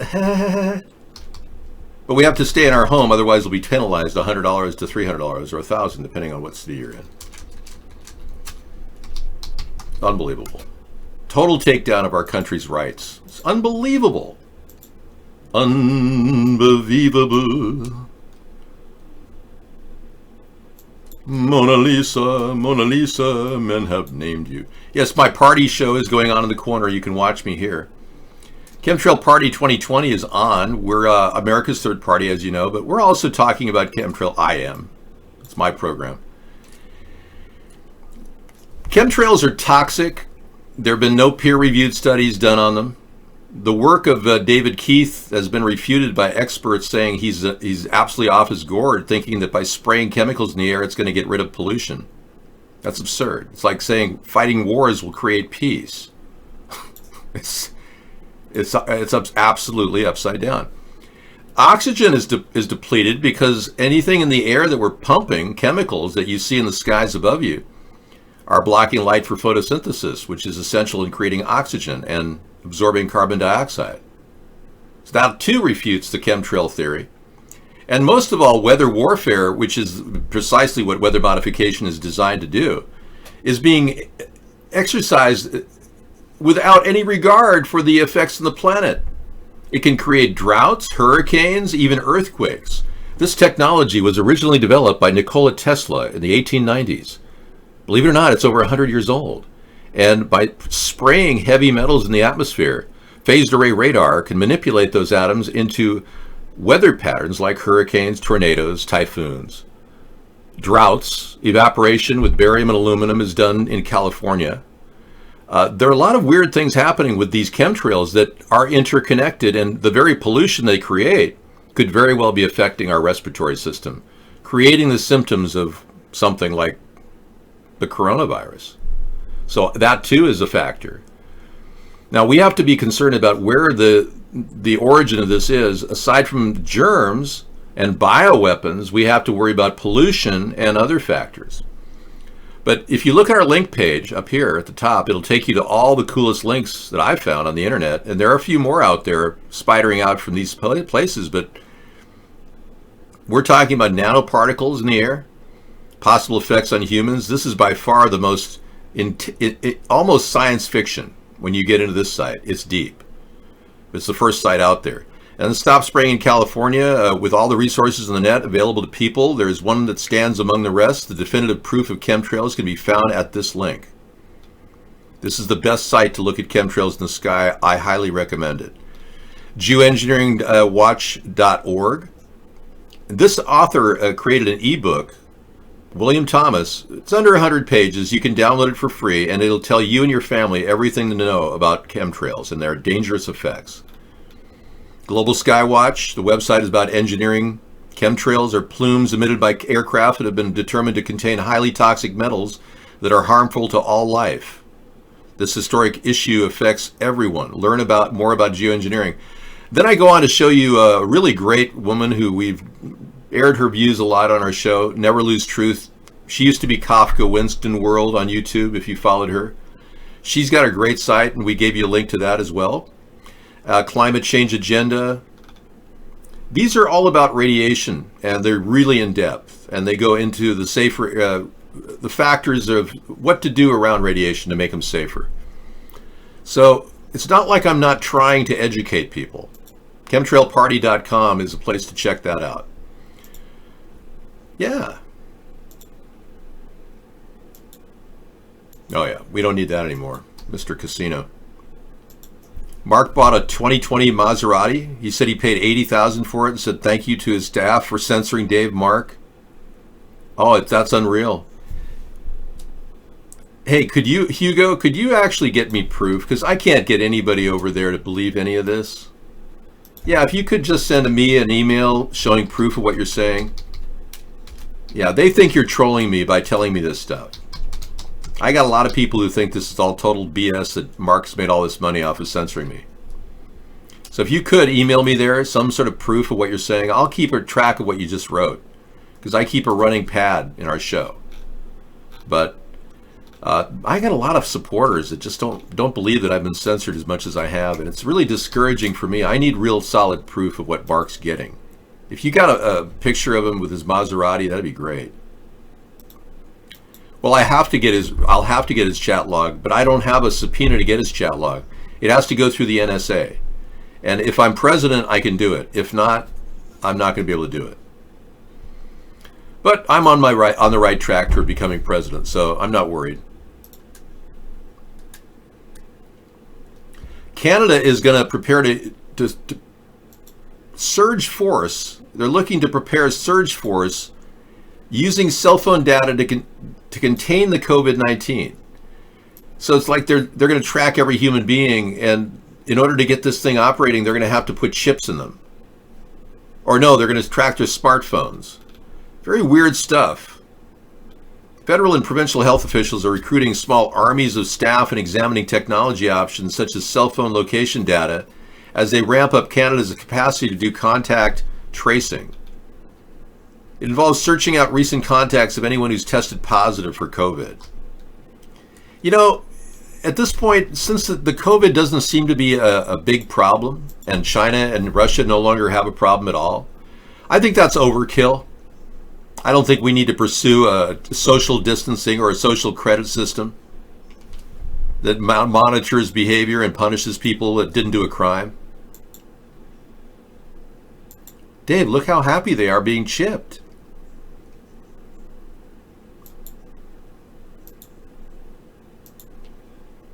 First, what this microchip looks like.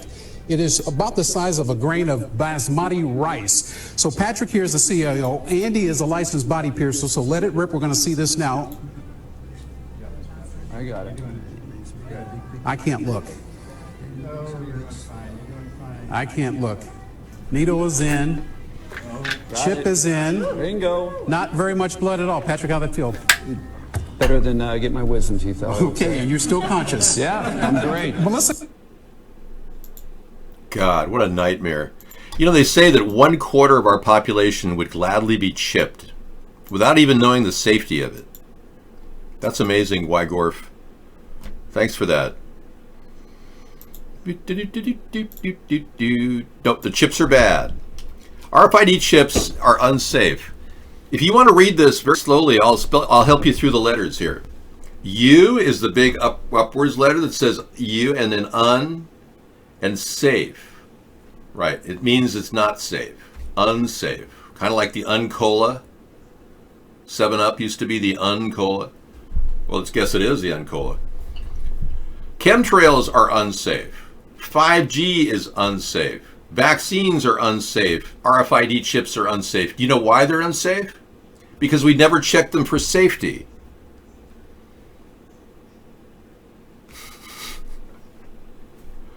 I mean, if I told somebody, hey, you can get in a barrel and jump off Niagara Falls, I can't really guarantee they'll be safe unless I made it exactly like some of the people that fell off of Niagara Falls in a barrel, and what kind of cushioning they used.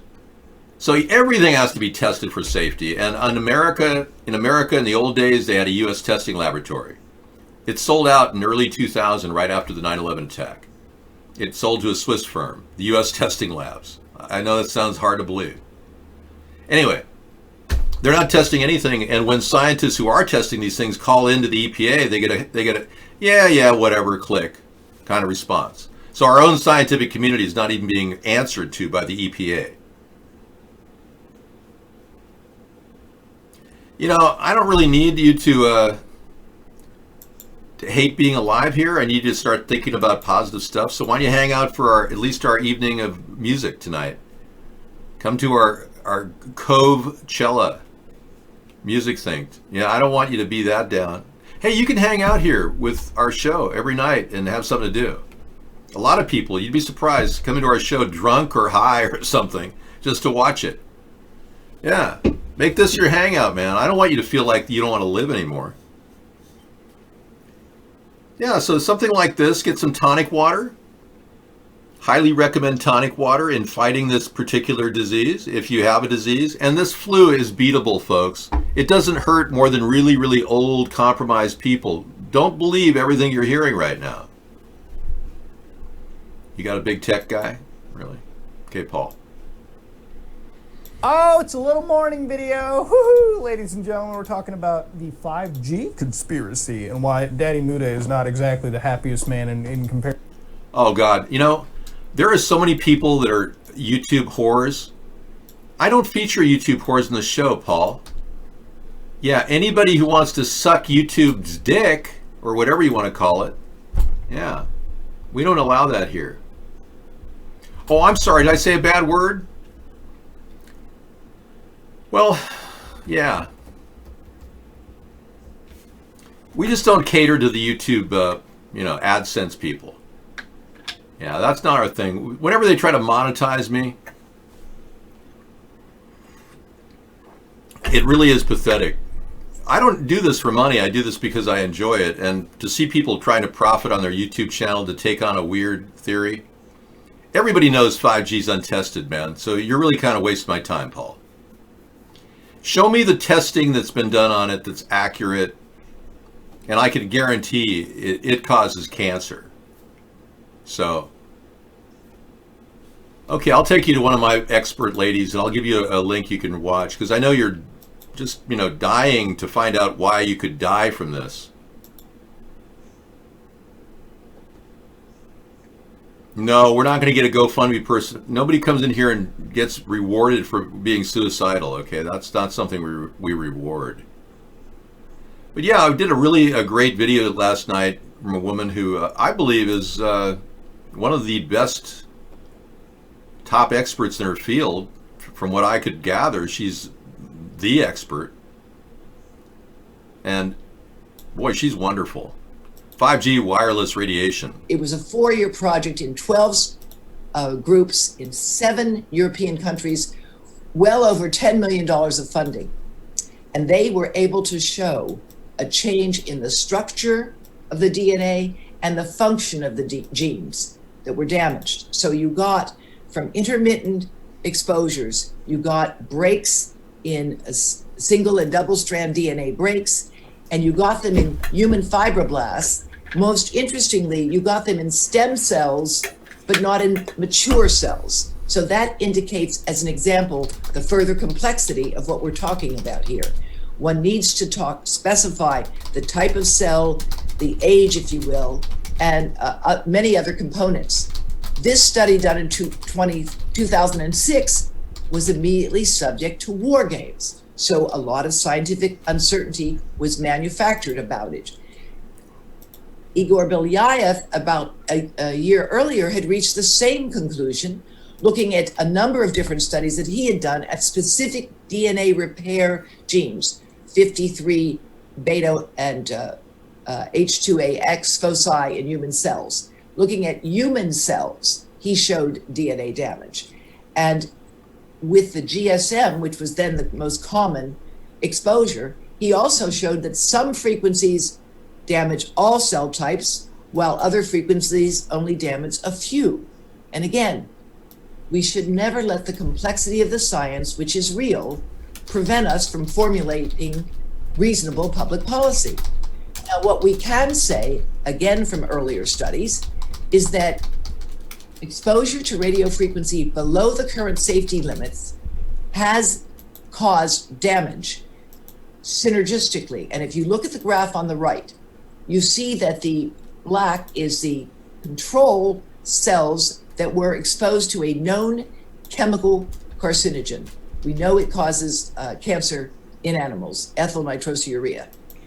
And then when you added that known carcinogen to exposure to cell phone radiation, you got an accelerated effect, a doubled effect or more, with a low amount of radio frequency radiation, which is consistent with the Ramazzini findings that Dr. Melnick is going to be talking to you about later.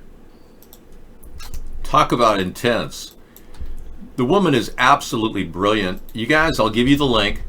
Paul, I urge you to watch that. Not some huckster who's making YouTube dollars, okay? Seriously.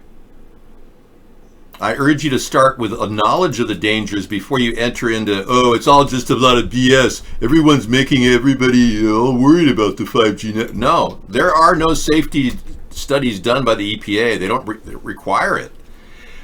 The EPA has a subjective setup where if they feel there's a problem, then they go investigate it. They have never felt there's a problem with radiation, even though all the top scientists around the country are saying there's a problem. But the EPA chooses not to look into it. This is also true of the CDC and vaccines. They have all kinds of people who claim vaccines caused mental problems in their children, autism, brain damage, retardation.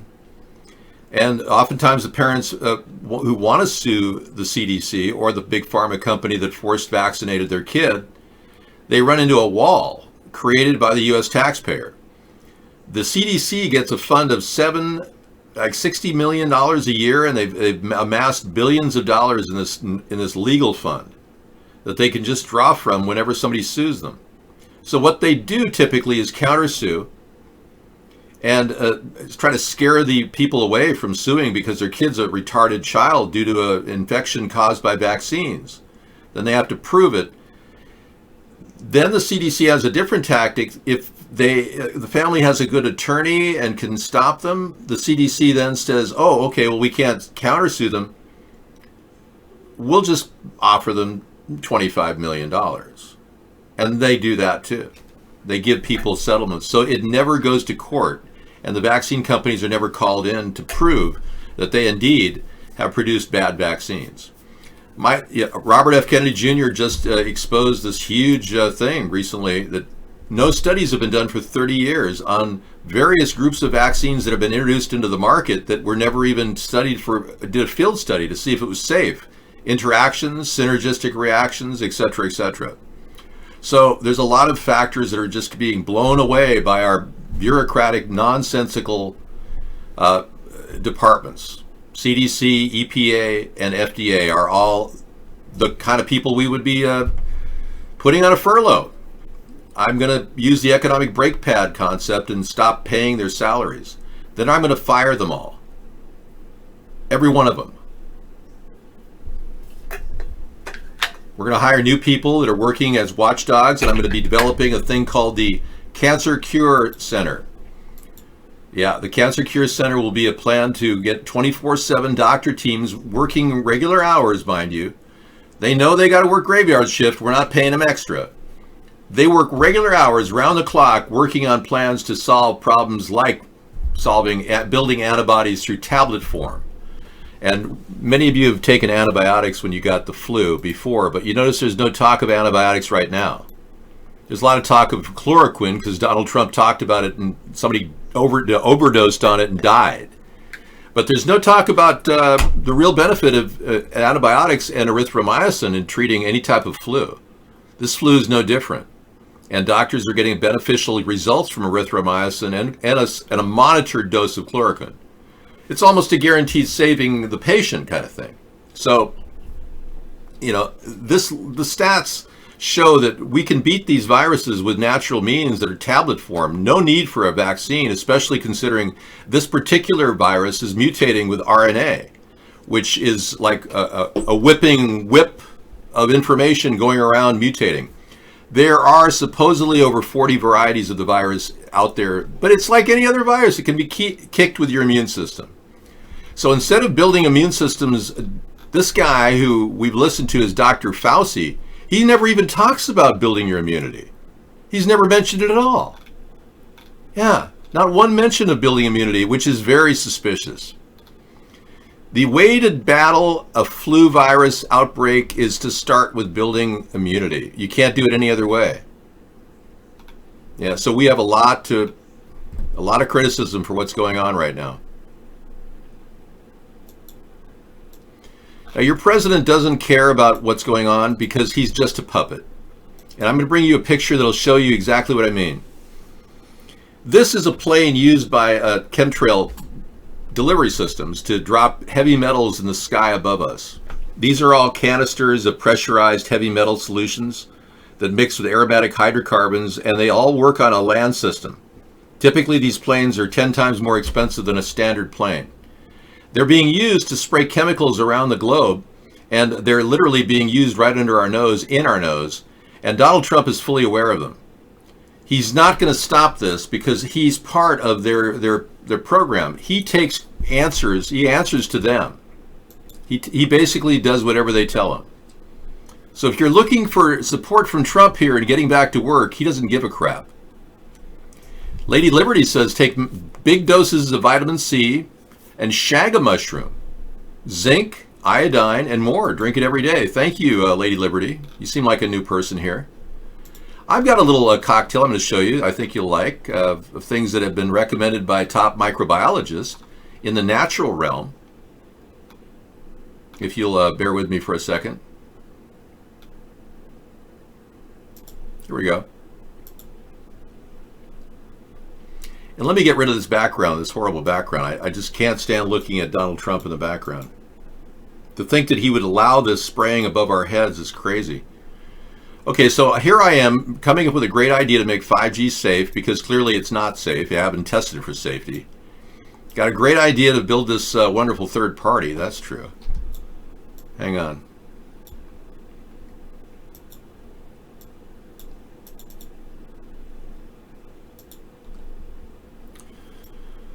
Okay, I'm going to expand this out to take a quick peek.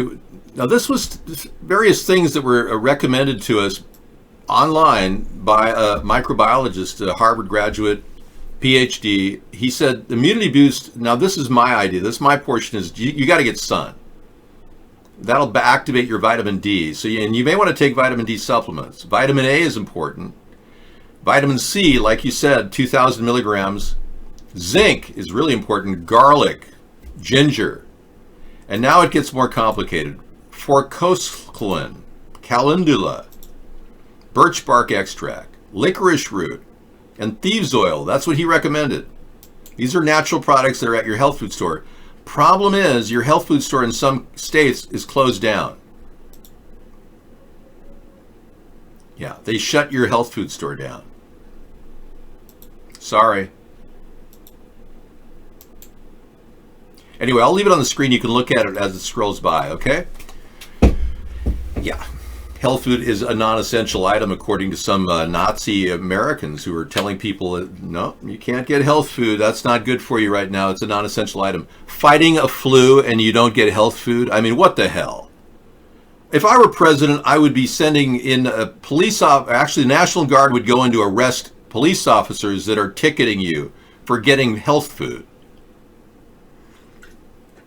Oh yeah, we wouldn't affect the population. We would just go arrest the officials that are ticketing you for no reason.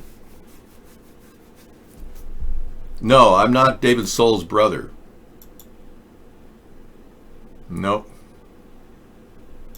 I do look a lot like him, though. I do admit, people have said, David, you look like David Soul. When he was in the Starsky, when he was Hutch and Starsky and Hutch, yeah. A similar face. He's a different guy now. He's, he's pretty decent, There's his new picture and his old picture. So I guess I'll probably look like him someday. Who knows?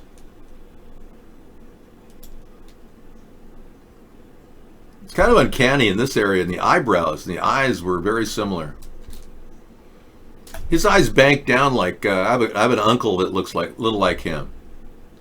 My eyes are more horizontal.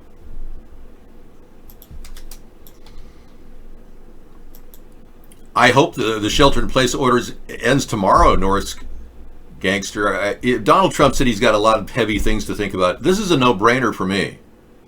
This is, yes, get people back to work right away. Our country is suffering terribly. And there's no reason why we would have to ever worry about a forced vaccination. That would never happen under my leadership. No way. I would never allow it. It's a violation of your privacy, your Fourth Amendment rights to have your body penetrated by a needle of unknown substances. It's a horrible violation. It's worse than rape, in my opinion. I would consider it more dangerous than rape, too, to stick needles in. I have to remind everybody that the Spanish flu was caused by bad vaccinations. The deaths from the Spanish flu occurred because they came up with 35 bad vaccinations. Things are happening, and I'm gonna read from an article in an Instagram message that Robert F. Kennedy Jr. wrote. I copied it on my notepad right here. I'm going to read it to you. I've read it a couple days now. I don't mind reading it because it's so important. Let me get to it here. Yeah, I've got a lot of notes here. Here, Robert F. Kennedy, Instagram. He wrote this to Bill Gates, ostensibly, or anybody who'd listen to him. Robert F. Kennedy Jr. verified. Vaccines for Bill Gates are a strategic philanthropy that feed his many vaccine-related businesses. This is going to get really weird. I'm going to read it to you. Including Microsoft's ambition to control a global vaccine ID enterprise and give him dictatorial control over global health policy, the spear tip of corporate neo-imperialism. Gates' obsession with vaccines seems fueled by a messianic conviction that he is ordained to save the world with technology and a godlike willingness to experiment with the lives of lesser humans. They're promising to eradicate polio with $1.2 billion. Gates took control of India's National Advisory Board, NAB, and mandating 50 polio vaccines up from 5 to every child before the age of 5. Indian doctors blamed the Gates campaign for a devastating vaccine-strained polio epidemic that paralyzed 496,000 children between 2000 and 2017. And in 2017, the Indian government dialed back Gates' vaccine regimen and evicted Gates and his cronies from NAB. Polio paralysis rates dropped precipitously. And in 2017, the World Health Organization reluctantly admitted that the global polio explosion is predominantly vaccine strain, just like I said about the Spanish flu. They came up with 35 strains of vaccines that all contaminated everybody, just like this polio vaccine. So Gates is solely responsible for 500,000 kids laying in a bed unable to move. This man doesn't have a conscience. Do you understand what I'm dealing with here? What we're dealing with? Meaning it's coming from Gates' vaccine program. That's what's happening. The most frightening epidemics in Congo and the Philippines and Afghanistan are all linked to Gates vaccines. And by 2018, 3/4 of global polio cases were from Gates vaccines. It goes on to talk about HPV vaccines that he supported with Merck and GSK. 23,000 girls were forced to have it against their will without proper screening, and 7 of them died, and 1,200 suffered side effects, including autoimmune and fertility disorders. Like they'll never have a baby because of the terrible HPV vaccine. And it goes on to talk about a malaria vaccine that's killed 151 African infants in 2010. I mean, I can't go on, but thank you, Robert F. Kennedy Jr., for your hard work and all the effort you put out. Has not gone unnoticed. I know Trump is ignoring you, but I am not. And you'll gladly be on my team at the Cancer Cure Center 24/7. What we're dealing with, folks, is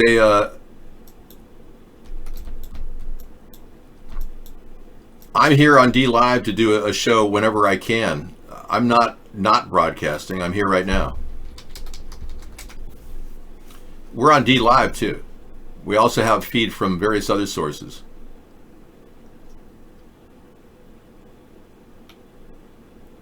Media Jerk said 3 hours ago, yeah, we've had things blow up all over the country. Toilets are imploding at incredible rates, really.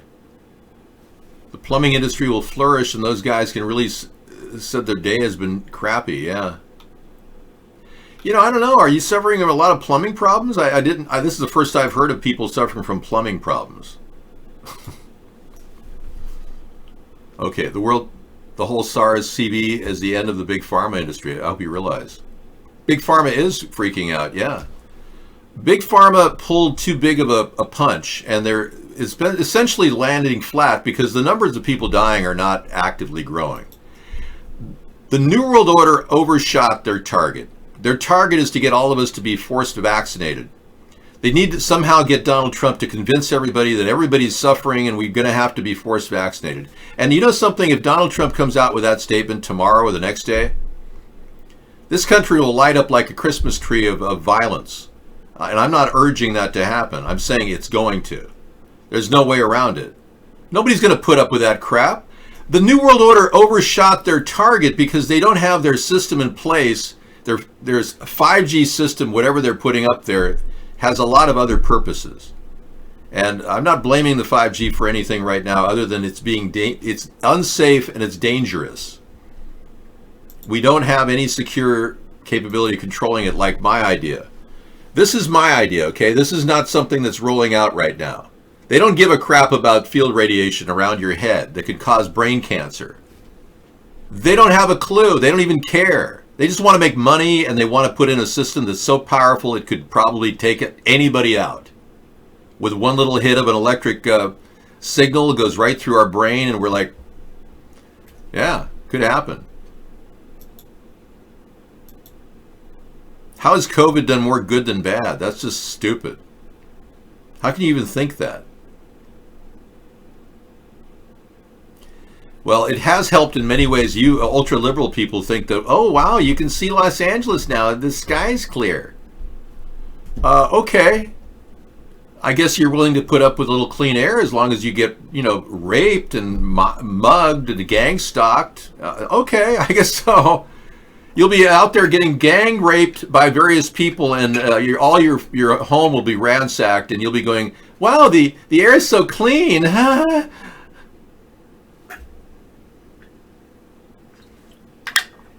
Believe me, after a vaccine of cancer cells, of HEK, human embryonic kidney cells, injected in you, you'll wish you had been raped. Your body can't handle it. These things are mutating as they go in you. It'll cause cancer in almost everybody. They're trying to get rid of 90% of the population. It's not some make-believe thing. I mean, they talk about it all the time. Ted Turner, yeah. Daigle.com talks about getting the population down to 65 million people by 2025. Watch this. This is a shocker. I play this on occasion. Yeah, this is a known site that does prognosis and analysis and demographic studies, and they think that our population will be from 326 million right now down to 65 million shortly.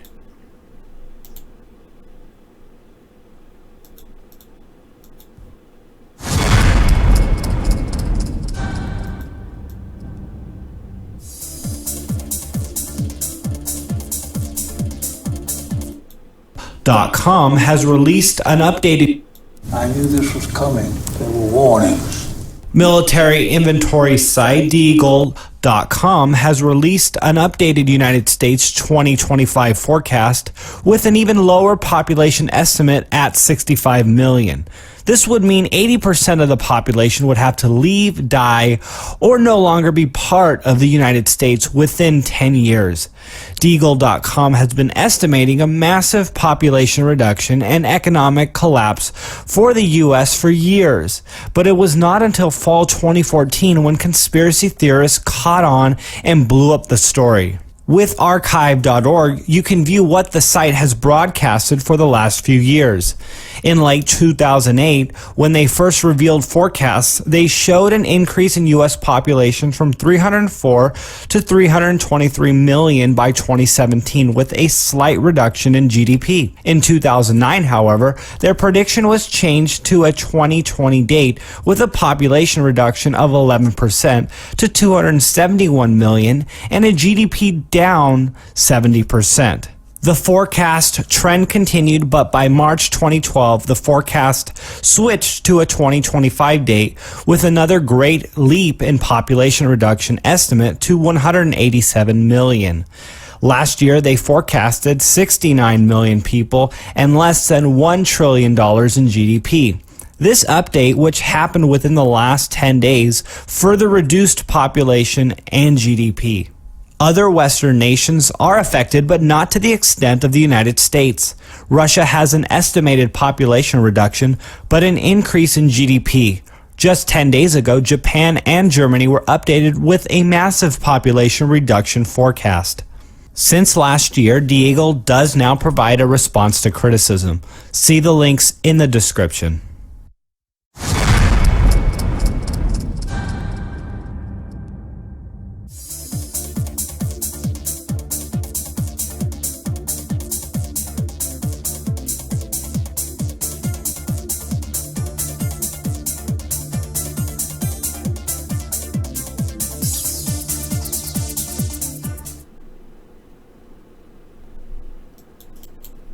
Okay, we're waiting on Ted here. We've got to stabilize the population. When I was born, there were so what's wrong with the population? I mean, with too many people. That's why we have global warming. We have global warming because too many people are using too much stuff. But if there were less people, they'd be using less stuff. We're altering the climate and the world in so many different ways. And what we're doing is reducing the Earth's carrying capacity so that each year the natural world gets poorer and less able to support the increasing number of people. Let's just stop there for a second. Why is the natural world getting poorer? Why are our resources being depleted? Well, it's precisely people like him who are industrial leaders that have depleted our resources. And now that they made all this money and literally catapulted their dad's billboard business into a massive TV industry, like he did. He inherited a billboard industry, a huge one too, in the Southeast. But people like him are the ones that are, ultimately polluting. They're blaming us for simply receiving or buying a product. See the absurdity of this? And this idea that he and all the other socialist liberals are pitching is that we just have too many people on the earth. Really? Have you taken a trip across country? I've taken over 50 of them. And I can tell you there is nothing but land. As far as the eye can see. This is the land of the brave, but it's going to be the land of the zip-tied FEMA victims soon if we don't step up and stop this tyranny. We are looking at a general attitude of genocide coming out of not just Ted, but the attitude of a lot of elitists that we simply have to get rid of the population without even tackling the environment, without even taking on issues like safety and what's spraying in the air and the pollution and air filtration and water filtration, without even challenging or meeting the challenge of this problem. They're willing to throw all of us away, get rid of the population. And believe me, he had 5 kids. He didn't have 2. No, you've been brainwashed to believe that we've got too many people on this earth. We've got a distribution problem. An intelligent person can clearly see that we clearly have too many people getting nothing and too few people getting everything. We have inequity at the highest level due to this commerce system that we've adopted. We've got people like Ted Turner who've literally skimmed off the top and made money on their money for their entire life, and some people who work their ass off to get $1 a day in Africa.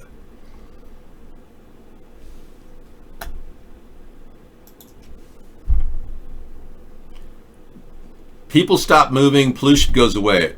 This isn't the cause of global climate change. Air pollution is not, the air pollution from carbon is not leading to global climate change. You've made a false assumption. Global climate change is being executed through weather modification. Then they're blaming you for what's happening in the skies. They are systematically modifying the weather using stratospheric aerosol injection. And then they say, oh, the weather's changing. And, you know, Republicans like Donald, he doesn't even believe anything's happening to the weather. You can see that now? Okay, good. Well, I'm just taking this to a higher level of discussion. People have to understand that the spraying of the air above us has been going on for 25, 35 years, maybe even since 1946. We've seen a genuine destruction of our atmosphere caused by these people spraying things in the air. Now, I show you this on a daily basis. These are not make-believe photoshopped images. This is a real sky with a time-lapse photography done to it. This is not condensation. It's been proven. Italian forensic scientists went up there and sampled the air, and they brought it down and they showed the test results. We played that for you a few days ago. Actually, when we first started our day, we're on day 26. On day 1, we played that Italian forensic video, which goes into detail. It's just hard to watch subtitles. Our scientists are not even looking into this as a dangerous thing. In fact, NASA is openly admitting to doing just this and saying openly, candidly, that that's what they do. They spray lithium on us. Well, lithium, for one, is a known Class D birth defect for women who are pregnant. Why would we spray lithium on people? But even he says, you know, one guy had got the Goddard Space Center at NASA said we do it to test the way the weather flies. And we have his clip if you want to listen to it. It's pretty powerful. Yeah, NASA admitting we're spraying chemtrails on you. And I don't think any one of us wants to be sprayed like an insect. If asked, do you want to be sprayed by like an insect? No, I really don't. Yeah. But no one's even been asked. So we have to look at what NASA's up to. And other places. Yeah, it's very important we communicate what we're doing to the public. We're very interested in making sure everyone knows what we're doing. We're not, we're a civilian space agency dedicated to science and research and so on. So we're very, very keen to make sure that the taxpayers know what we're doing and everything. So. Well, you know, when the article came out in the major newspapers, including the Huffington Post, there was no mention of lithium. Not one. Not one mention of lithium until I heard the recording of the actual, I listened to it. I listened to the rockets go off. I had no idea there was going to be a lithium dispersed until I heard payload lithium dispersed.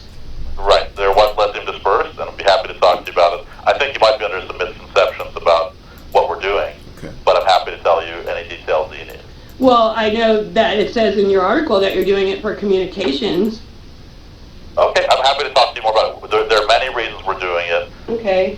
We don't understand how the wind in the upper atmosphere moves. Mm-hmm. In these chemtrails, there's different kinds of chemtrails, as you probably know. Different trails at night we use and different trails during the day. No, we never knew that. Thanks for telling us.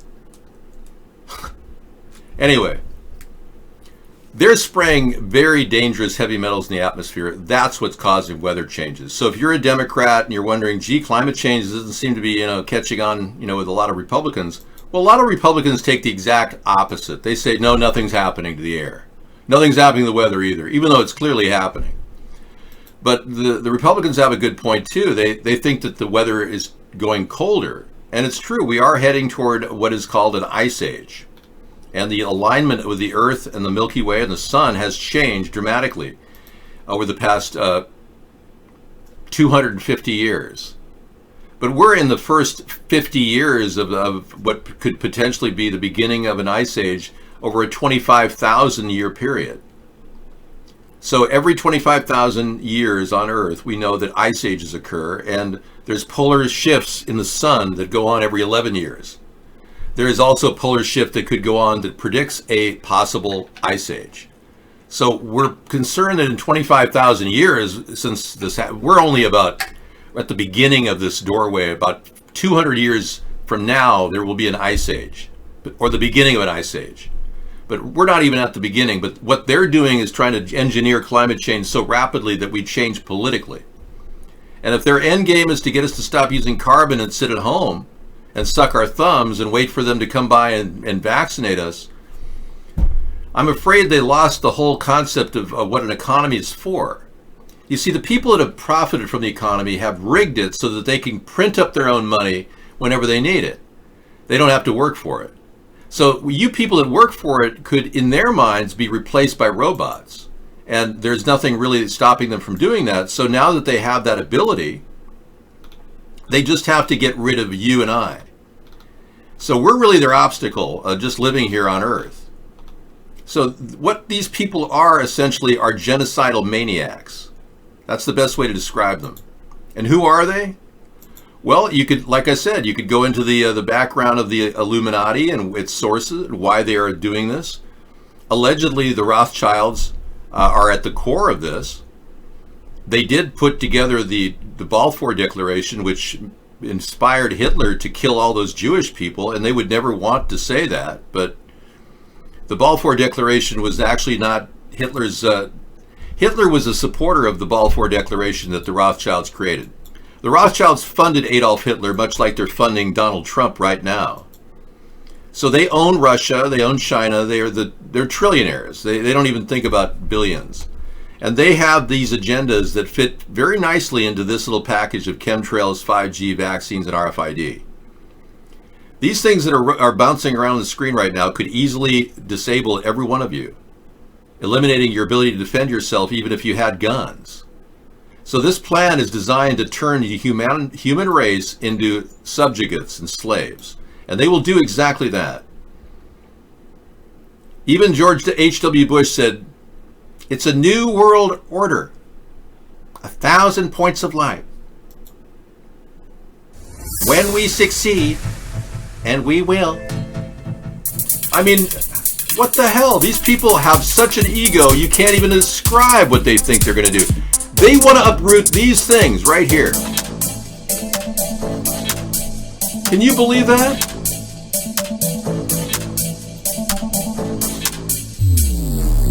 Okay, we got more healthcare employee confirmation of the scam where everyone's being told that anything that comes in the door at the hospital is a COVID victim.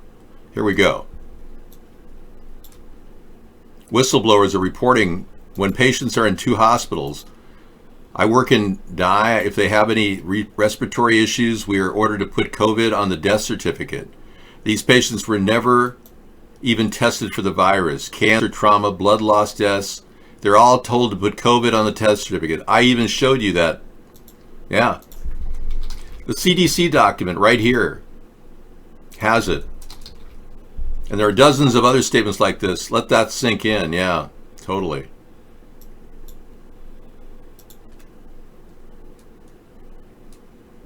Wow. Okay, so here is a document that you all can download right now that tells every mortuary in the states that you are in to put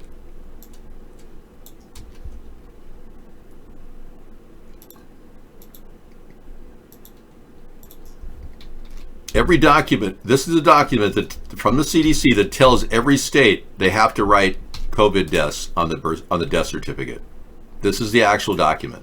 This is proof. We can indict the CDC. As president, I will be indicting the CDC as to fraud and a complete misuse of their function. We'll be looking at criminal charges. Absolutely. You can count on that from my administration. What we're seeing is a general treasonous takeover from within by our own government employees working under the guise of a live exercise.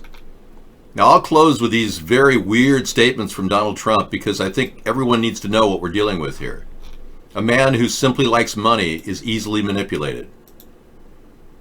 This young man was easily manipulated early on in his life, and he became a man who just simply promises people things and he gets things as a result of it. It's the worst possible person to have in the White House. You put him there. Yeah, this is about making bad decisions by a guy who makes bad decisions. Now, Donald Trump revealed that he didn't really, he wasn't even told that this live exercise was going on. We're going to play that for you right now in our full reveal. The coronavirus has taken over America. Donald, you need to get us back to work now. Hugo? Yeah, we got it. You just said, I think is critically important. I'll play that too as a closer. Yeah, this is another one from Dr. Jensen, who's a Senator Jensen in Minnesota. He's awesome. And thank goodness he spoke out to the American people through this broadcast. Yeah, it's really an amazing thing that we have people who are stepping up right now, because we really need people like Dr. Jensen and Senator Jensen. Thank you.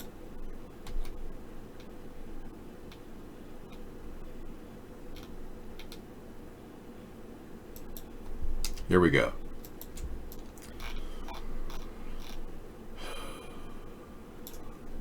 Each one of these videos, these short snippets, show you how weak Donald Trump is, that he can't even stop the New World Order that's controlling him from all the purse strings he has tied to Russian oligarch money, the PP tape. I mean, the man has virtually been emasculated, and he's turned into this worm of a president who does whatever the New World Order tells him.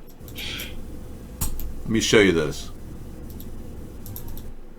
This was artificially induced. We just said, they said, close it down. You have to close it down. We closed it down. This was artificially induced. We just said, they said, close it down. You have to close it down. We closed it down. Who they are, we don't really know. And what it artificially induced means, very strange. But this might give some credence to understanding this. Check this out. You may have listened to this video already, but I want you to listen again. This time I have a little better sound, and I want you to pay very close attention to what he says. Pompeo says this is a live exercise. And what you'll hear in the background is Donald Trump say, "You should have let us know." So again, I'm going to let it play over a couple times so you can hear it. It's very interesting. Take a listen. This is not about retribution. This matters going forward. We're in a live exercise here to get this right. We need to make sure that even we're in a live exercise here to get this right. We're in a live exercise here to get this right. We're in a live exercise here to get this right. They should have let us know. They should have let us know. And I don't know who Jerry is, but he keeps saying they should have let us know. We're in a live exercise here. They should have let us know. What the hell does that mean? Yeah. Pretty damning evidence right there in front of everybody. Yeah. Hey, this is it for tonight. We're going to be starting the Cove Fifi, Covechella Music Festival starts in just a bit. Let's watch 2 minutes of the Dr. Senator Jensen from Minnesota, who's just absolutely appalled as a doctor. He's being told to put COVID on everything. Can you repeat what you just said, please? Well, last Friday, I received a 7-page document that sort of told me that if I had an 86-year-old patient that had pneumonia but was never tested for COVID-19, but sometime after she came down with pneumonia, we learned that she had been exposed to her son, who had no symptoms, but later on was identified with COVID-19, that it would be appropriate to diagnose on the death certificate COVID-19.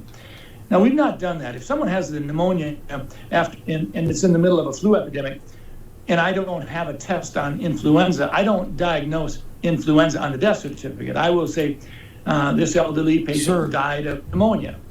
I don't mean to interrupt you, but my heart is sinking right now as you're telling me this. You're a doctor.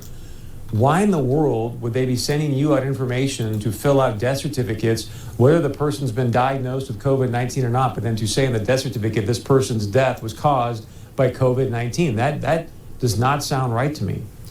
I went to the person in our office who does most of the death certificates over the last 10, 20 years, and I said, does this sound right? I had her look at the documents that I printed off, and she said, well, we've always been told that you always put down just facts. You don't put down any probabilities. You don't put any presumptions down. It's just what you know.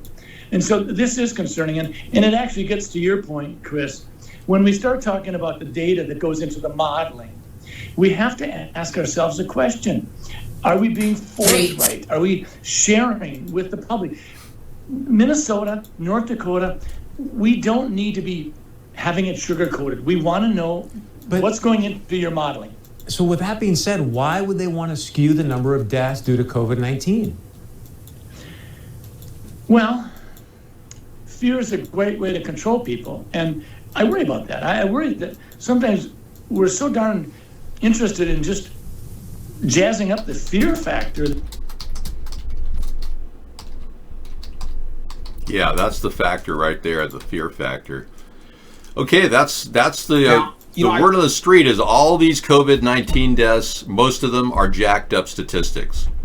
And the seriousness of this situation is epitomized in this ridiculous Mark Dice video. It's just hilarious. You got the COVID workers out there not tired from the strain on all of them. You got them dancing. 2, 1, level up, level up, level up.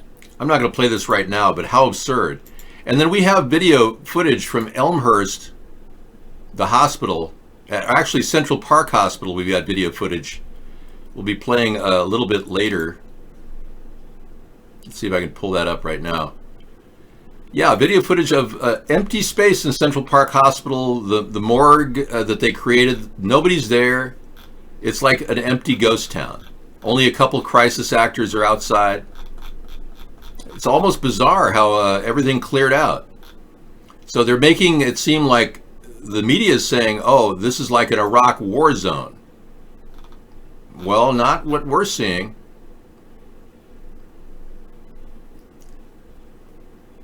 There's all kinds of Central Park hospital fraud going on. Look at this. This is the war zone they described 2 days ago. They said there's so many people there at the war zone in Central Park that they can't even process all the people. Seriously. Can you see that okay? I'll lighten it up for you. This is not a war zone, folks. This is empty tents. Nobody's there. So the New World Order plan to take our country over has lasted a month, almost a month, actually more than a month if you look at its inception.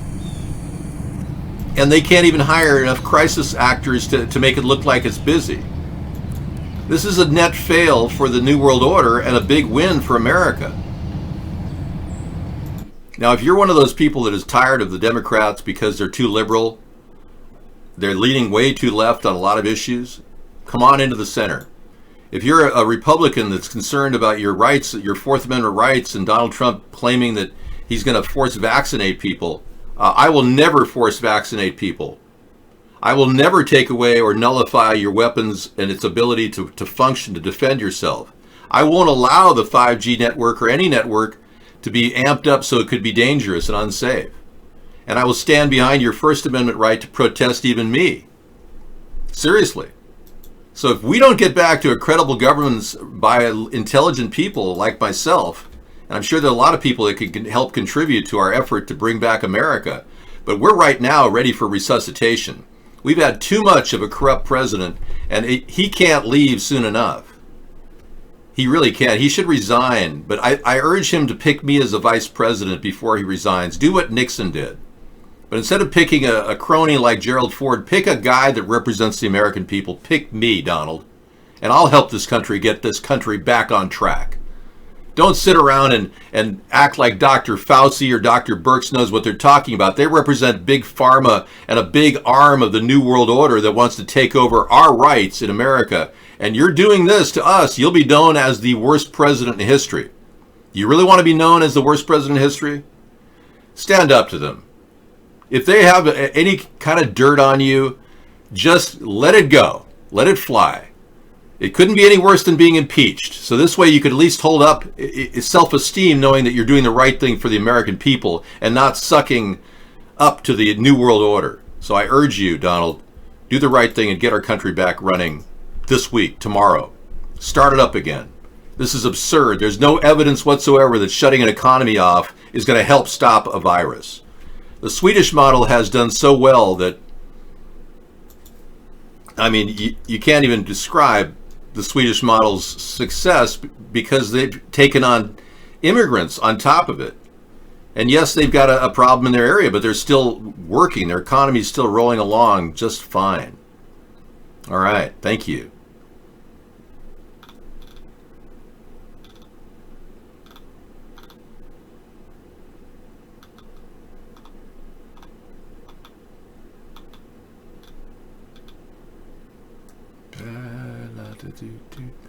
Well, this has been another great evening. I would say prayer for you, but unfortunately, we can't really quote the Pastor Copeland because he said the prayer in favor of the vaccine. He needed to change it and say the prayer against the people who want to produce the vaccine.